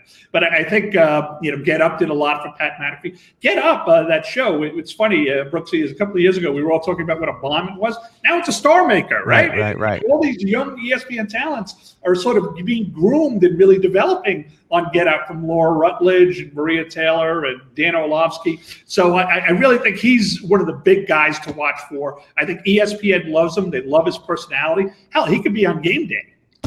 Well, he is. I mean, McAfee has been featured on game day several times. Right. But one guy that I'm not tipping you off to him, but unless you watch like the Memphis Mississippi State game in college football on ESPN, you may not see a lot of him doing a game analysis, in-game analysis. Who I think, I don't want to put him on the spot because he's a friend of the show. He's been on the show before, but I think Dan Orlovsky is, as good as he is doing shows in the studio, I think Dan Orlovsky is the next Tony Romo, right down to the prediction stuff that he does. He does that in game very effectively and very, very likable and polished and smooth. He is a guy that I think if ESPN, ABC and Disney ends up getting the NFL, could be one of their league guys. Do you have any thoughts on him? You mentioned him, but could you tell us a little bit more about what you think about Dan Orlovsky? Terrific young talent, very highly thought of within ESPN, very thought of as for his versatility. Like you say, I mean, they see him as somebody who can do both studio and game equally well. He's got that quarterback's mind. He can analyze things. I mean, I've seen him break down game film this year on Get Up, which was just terrific, particularly on the Patriots. You know what I mean? I learn a lot watching Dan Orlovsky. So if I was to pick out some of the football talent to really watch at ESPN, Orlovsky would be at the top of the list. Damian Woody, Marcus Spears, Maria Taylor, Laura Rutledge. Emmanuel Acho is another guy I think that could be in that in that mix. Now, Front Office Sports, that's the company you're with. And I want to tell you, man, I think of your brand, and you guys have done an unbelievable job, because in the back of it's not because you're on the show. In the back of my mind, you think about certain brands. I'm not going to go visit their site. They're really not going to have anything for me. You guys have done a magnificent job. You're arguably the number one sports media online story for my money in 2019. Tell us about Front Office Sports now and what we can expect in 2020. Yeah, well, we're growing like gangbusters over here. We doubled and tripled in size this year. In November, we had more page views than Sports Business Journal, which has been in business for 25 years. We've been in 5 years. We've got a great growing team of young, aggressive journalists. We're very into video. We're very into social media. So we're a young company, staffed by young, hungry journalists who want to make their mark and cover this business the way it should be covered. And I appreciate your compliments. I mean, it's so great in the media business these days to be involved with a brand that's heading north rather than struggling. I mean, to me, when I look at where you guys are positioned, the conversation about broadcasters in the booth, when you're watching Monday Night Football, or when you're watching the games on Sunday, because this is all I do. This is my job. I do searches on TweetDeck. And so I'll put broadcaster names, and it's enormous. It's just as big as what's going on in the game. And so there's no media company better positioned because of you, because you're a big part of this. Of course, you're the vanguard of it, breaking these kinds of stories than you guys. And I don't want to put you on the spot, but and I'm going to talk about you guys when you get off, but I think we could end up waking up one day, hey, wait a minute, Front Office Sports, they're on TV, they got a show, they're doing this, they're doing that. You guys have done a magnificent job in positioning your brand. And then, of course, the critical part of it, though, is the guy I'm talking to right now. I mean, you can't do a whole lot, make a big difference if you don't have this proprietary content that you're providing. And I can't freaking thank you enough for coming on and giving us some insight. My pleasure. I mean, I'm part of a great team, and I think you hit the nail on the head. I mean, I think when you talk about broadcasters, the reason why a story about somebody like Tony Romo goes viral is because we all feel like we know him, right? He's in our living room every Sunday football afternoon. So that's why Tony Romo's story, you know what I mean, if it's breaking news about him, ends up on the Drudge Report, ends up in the Washington Post, right. ends up on, Fox News, CNN, CNBC, because we know these people and we care about them. And if you want to know where he is, you go, or where he's going to be, where you're going to have to look for him in the future, you go to your Twitter account and Front Office Sports. Seriously. So congratulations on it, and look forward to having you back and following what you're doing in Front Office Sports. My pleasure. Anytime. That's Mike McCarthy, and he's from Front Office Sports, if you don't know already, and does a great job, and he's at the vanguard of sports media. What he's really done, what Front Office Sports has really done, folks, is they've taken a part of sports, right? The sports media business, the sports business part of the sports business reporting on it.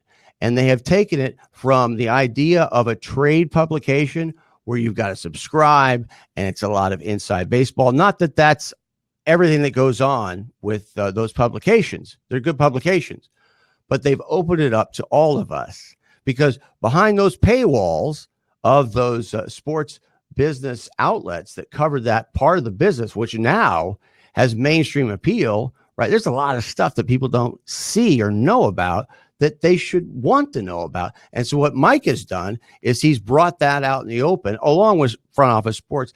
So now we're talking about things because of Mike that normally we wouldn't even know about.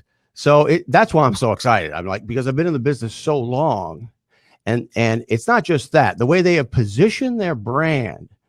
I don't know about you, but there's certain sites, there's certain people, outlets, whatever, that when you hear their name, it could be a food, whatever it is. And having been in the media and someone who's so discerning as I am, I don't want to waste my time. An example would be when I wake up in the morning, if I want to be up to date on the NFL, I go to Pro Football Talk.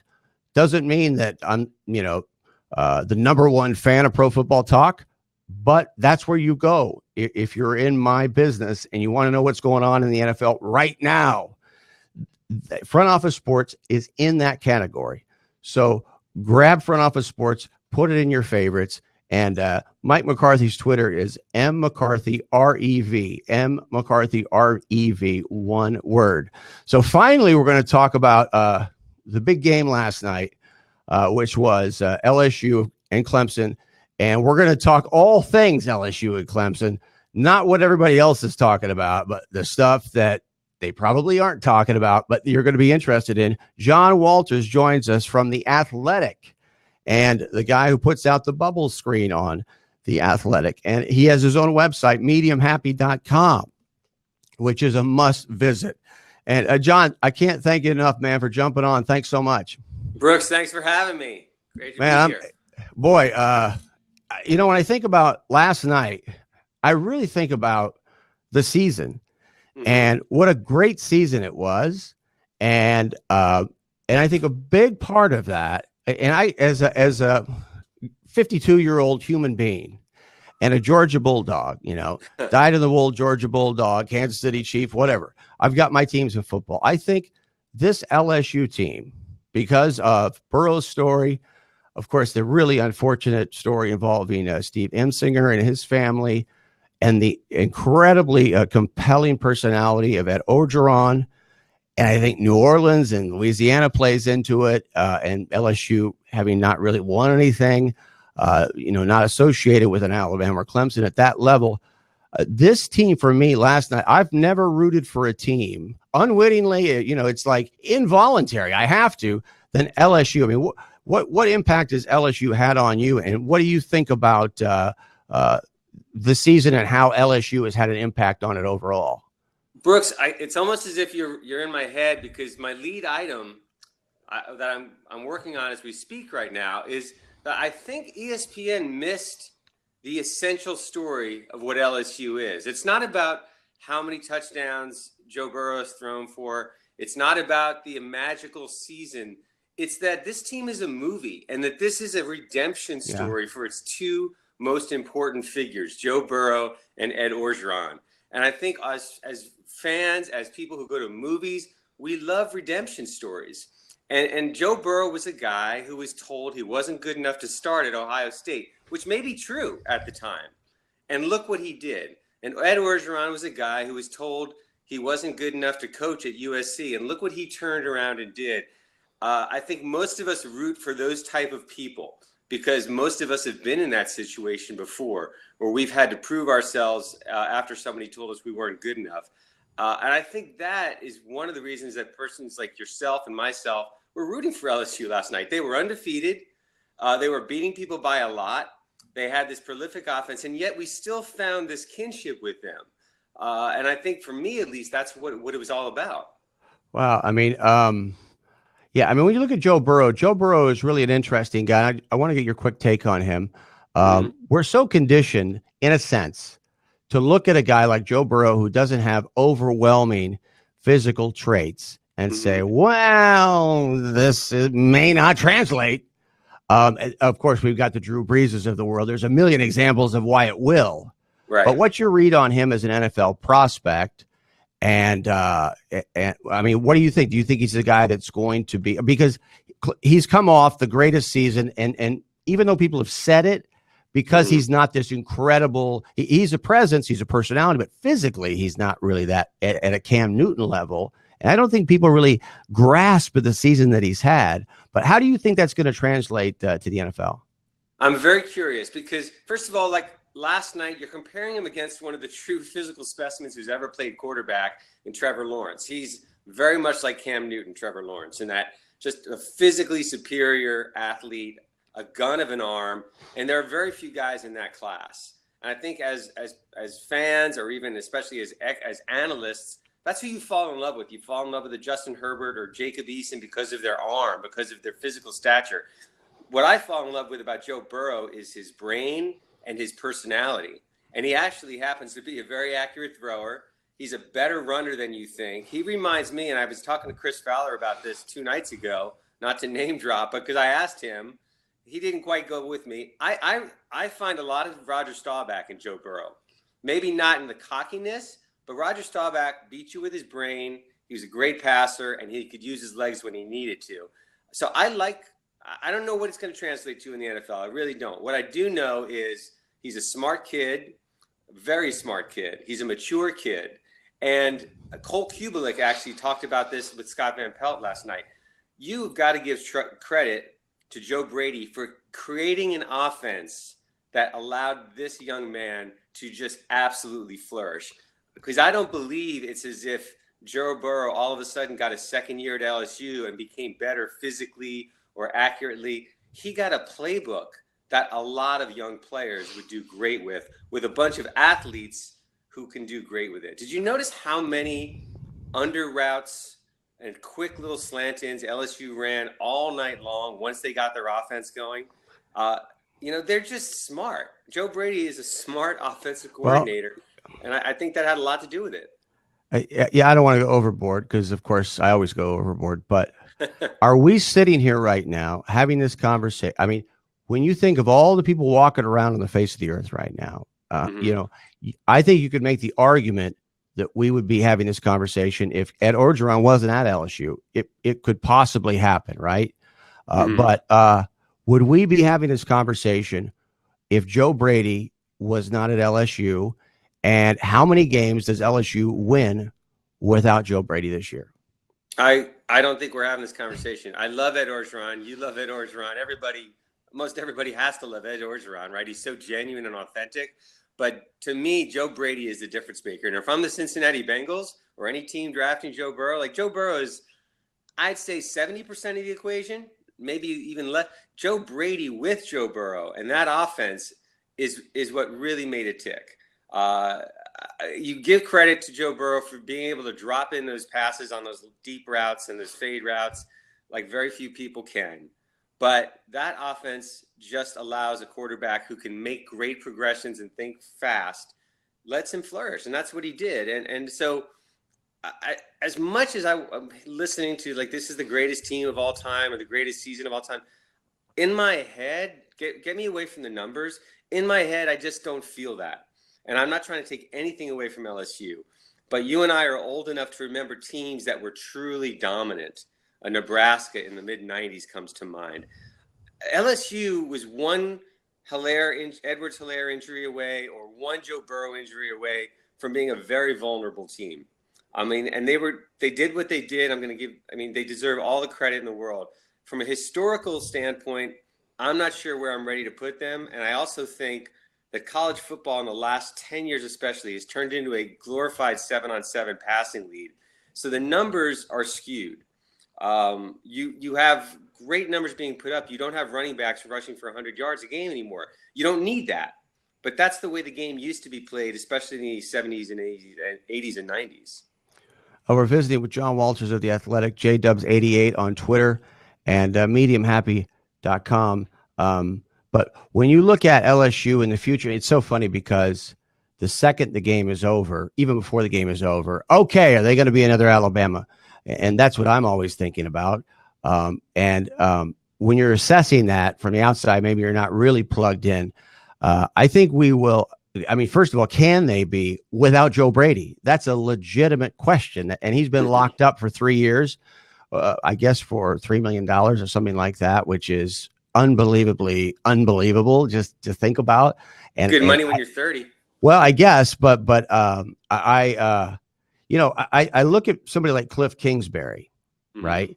And you say, and you brought up the Bengals, and I think this is a key point. And a key point you really have to grasp in this business that people really don't grasp. If Cliff Kingsbury can get an NFL head coaching job after getting fired at his alma mater, where he's a hero, and they're not that bad, and he gets fired, and then he gets the offensive coordinator job under Clay Helton, and a minute later, the NFL hires him to be a head coach with Kyler Murray people didn't know at the time, but that was really part of the deal.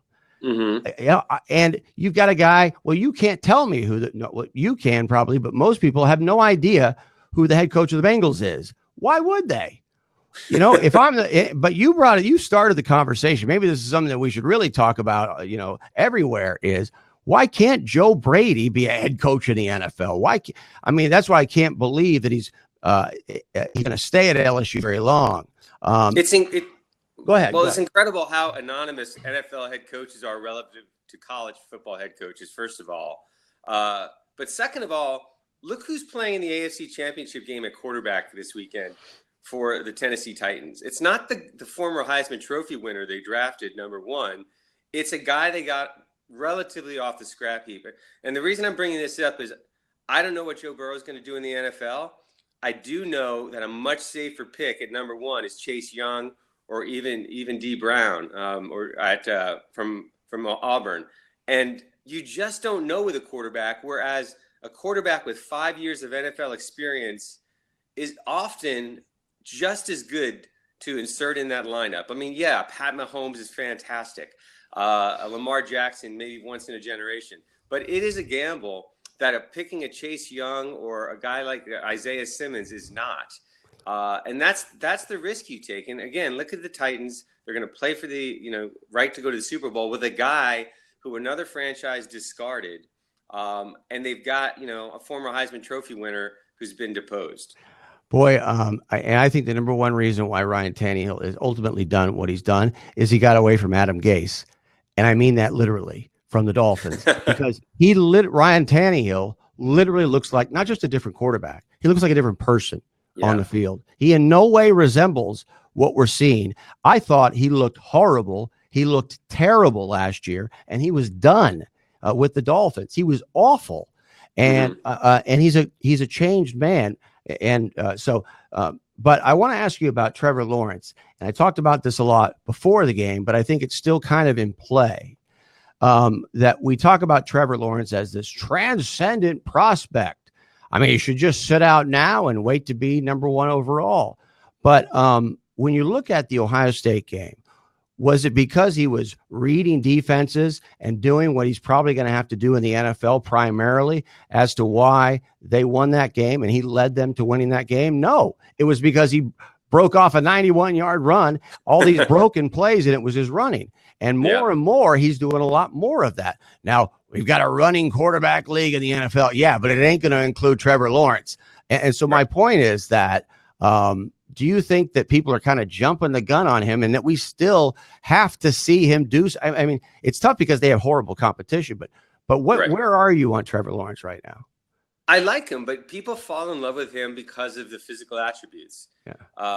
And again, like, this is where Joe Burrow versus him, I gave Joe Burrow a slight edge because I just think he makes better in-game decisions.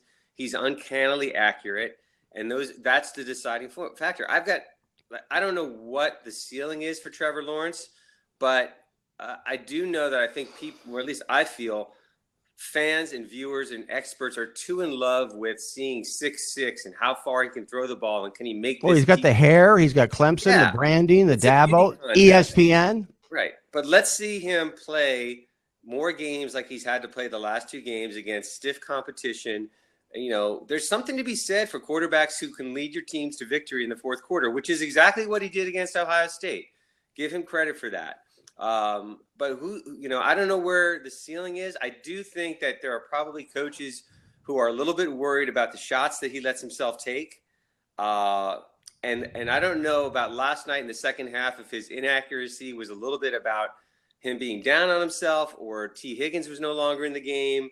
But that was a game that felt over a lot earlier than it needed to, at least watching from where I was. I mean, when has he been, a dominant passing quarterback against quality competition ever?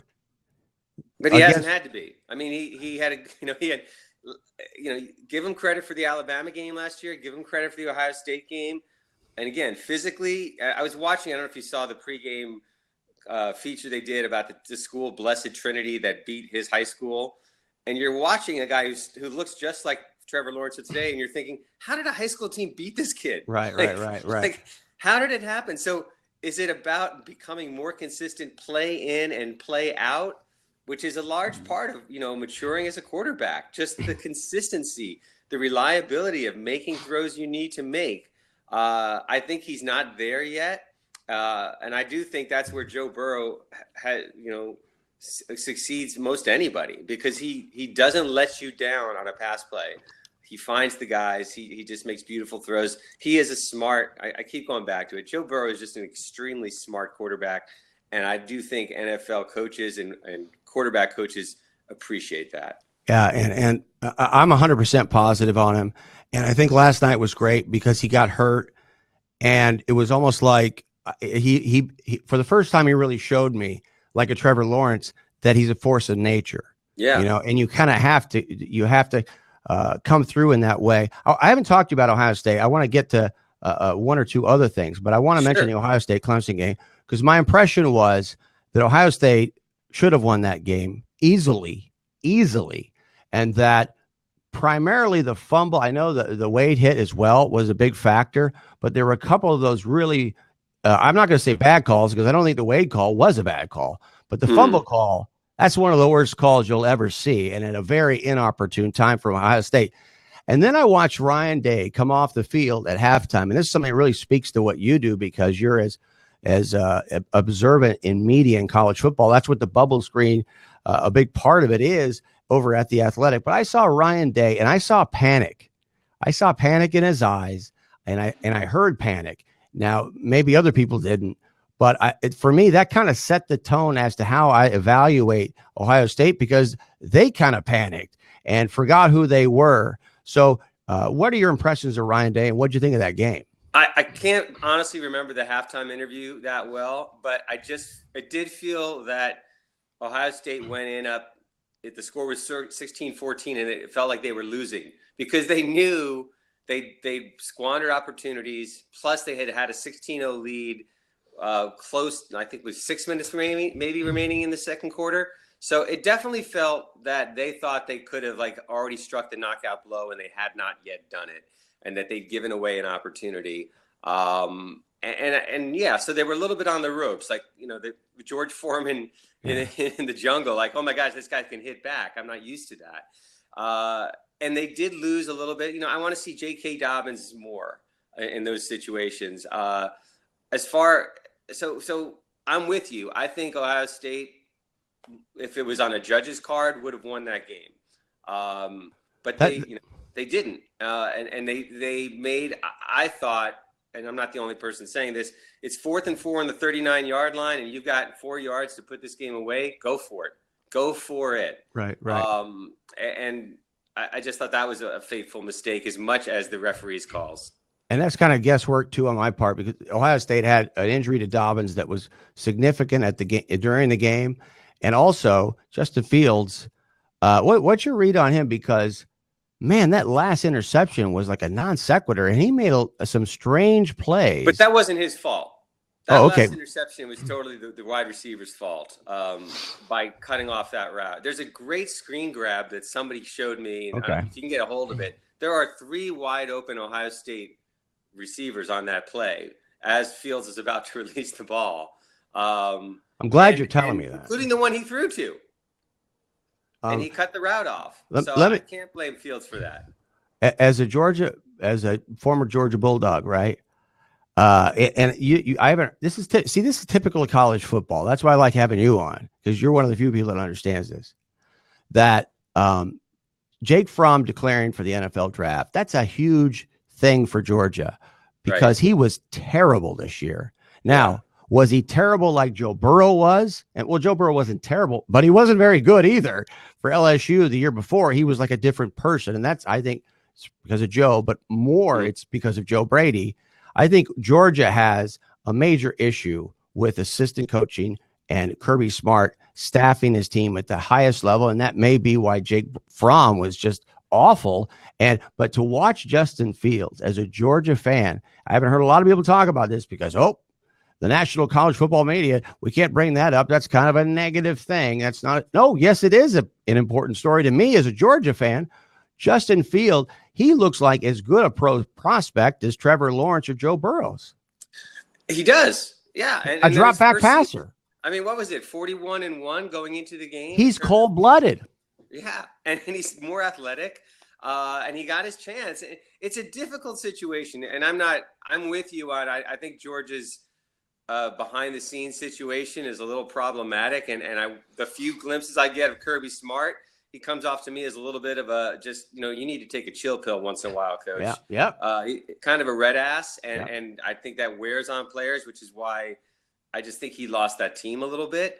But getting back to where he is, you've got a guy, Jake Fromm, who takes your team within a play or two of the national championship. And he's proven himself. Right. You're right. Whether or not Justin Fields is going to be a better pro or not is not supposed to be your concern as Kirby Smart. Right. Who's going to get me back to the SEC championship game? This guy I already know has done it. So I can't fault him for that. But I think maybe 5 years from now, we're going to look back and say Jacob Eason and Justin Fields couldn't get on the field at Sanford Stadium, but because of Jake Fromm, that happens a lot. Right? Well, I mean, Jake Fromm's better running Kirby Smart's high school offense than Justin Fields was. But my revelation about Justin Fields is what I interjected when I interrupted you was I couldn't believe that, God, this guy's a drop back passer. The knee thing's not all that big of a deal. And when he did throw that interception and they were going on 4th down and all that stuff, that guy has shown me throughout the year, he is cold-blooded. He has something extra and from an intangible standpoint where I felt confident. I was thinking, go for it. Justin Fields is the man. He makes plays. Now, he could look bad, but he is unafraid. And let your team know. I mean, I'm not the first. We've all said it before. Let your team know you want to win, not that you don't want to lose. And I think they respect you for it. There's it's the difference between losers and winners often is just taking that risk. And 19 to 21-year-olds are much more up for taking a risk than a 50-something-year-old coach who's got a 7-figure contract. That's just the way it is. They're more conservative. But it's you watch these guys who take the risks and look, it usually pays off. I go back to maybe my favorite all-time college football game I ever watched was the Orange Bowl between Miami and Nebraska. And I remember in '84, I believe. And there's Tom Osborne, who was the Leviathan of college football, going for 2 against Miami, a move that ultimately cost them. I remember it did well. I remember it well. Yeah. But he went for it. And how can you not respect that? He could have gone for the tie and probably still got the national title out of it.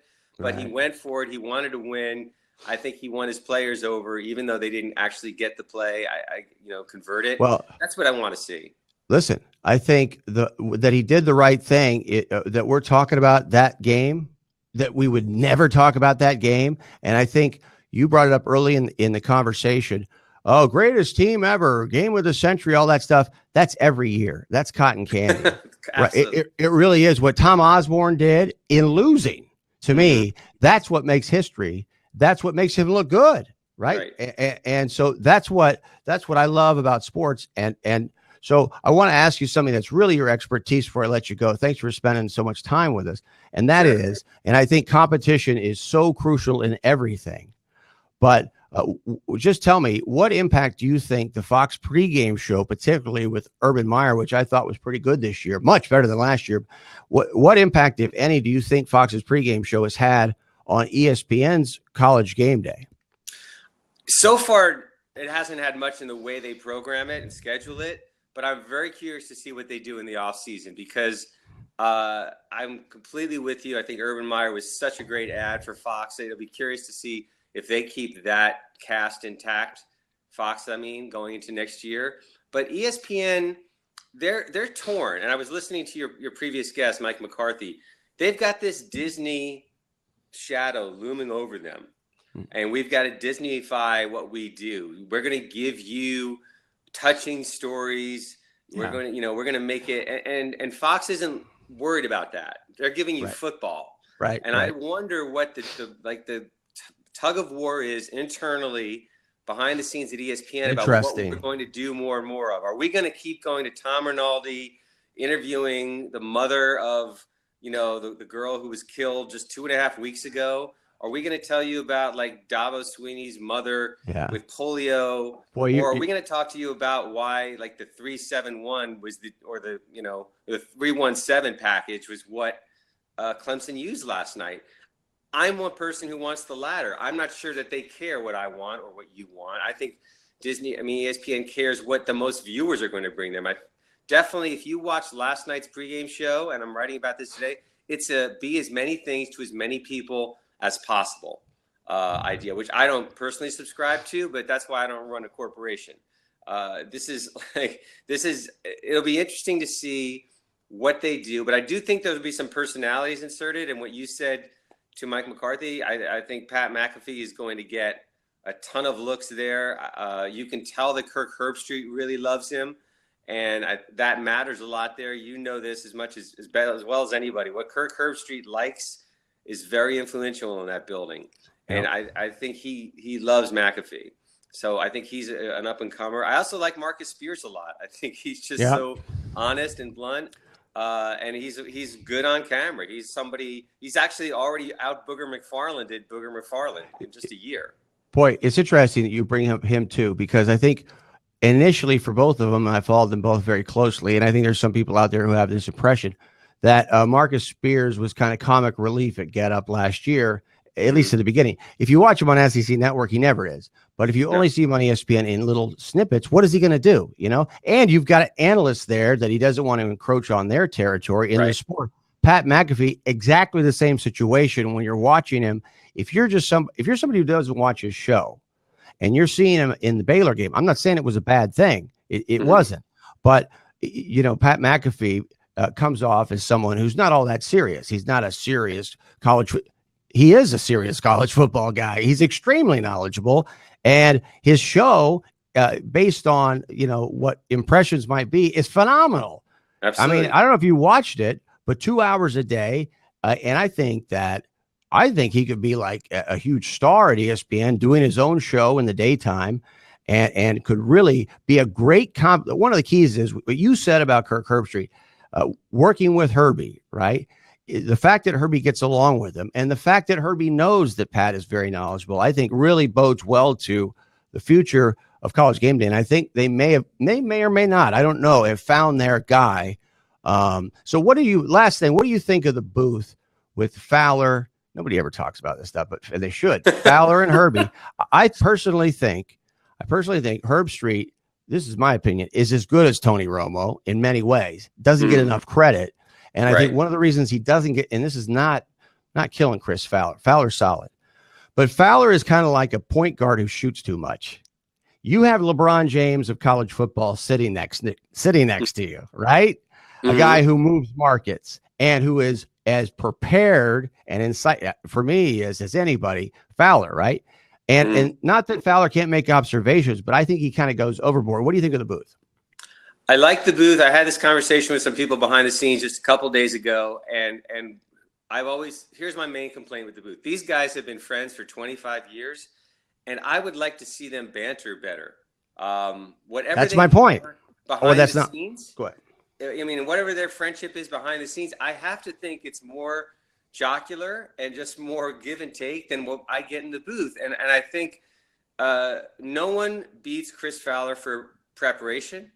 And I really like what he's done lately with his podcast, whether it's like Instagram posts and everything. It's humanized him. Right. But the booth is still too sterile. But that's Fowler. To me, this is my opinion. That's Fowler's job. Right. Is it not? I mean, Herbie is job. But that's not his personality. And that's what it's a struggle to make this criticism because it makes it sound like I don't like him. Totally. I do like him. I think agree with you wholeheartedly on Herb Street, but there's a comfortable hang factor in all of this. Yeah. There's a Brad Nessler, he's a comfortable hang. Brent Musburger was an incredibly comfortable hang. And I think if they want to take their duo to a place where it hasn't been yet. Put Reese Davis in there.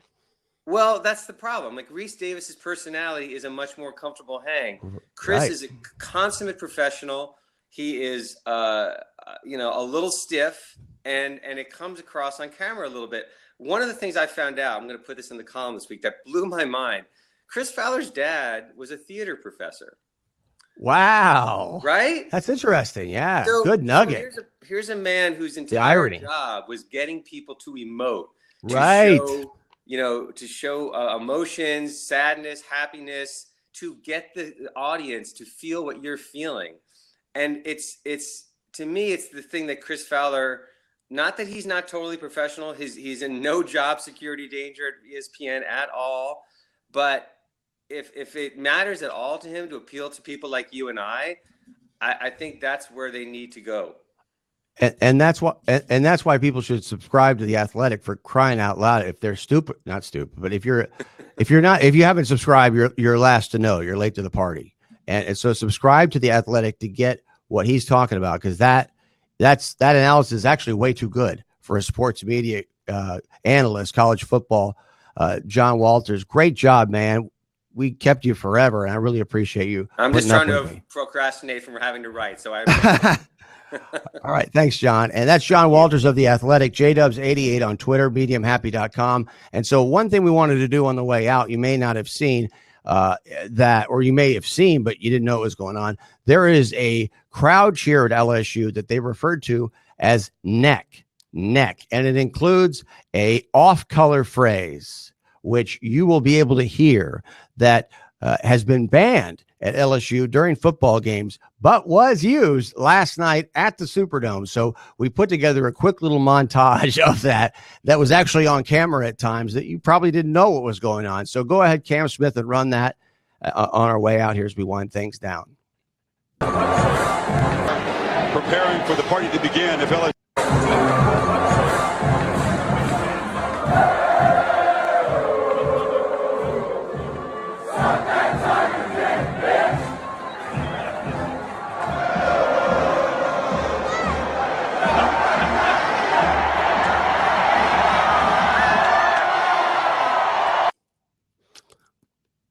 So, but as you can see, it was kind of across the board. We'll have more for you tomorrow from that game, including we'll cover Trump and what happened at the game that you don't know about. We'll bring that up tomorrow in at least in the context of sports.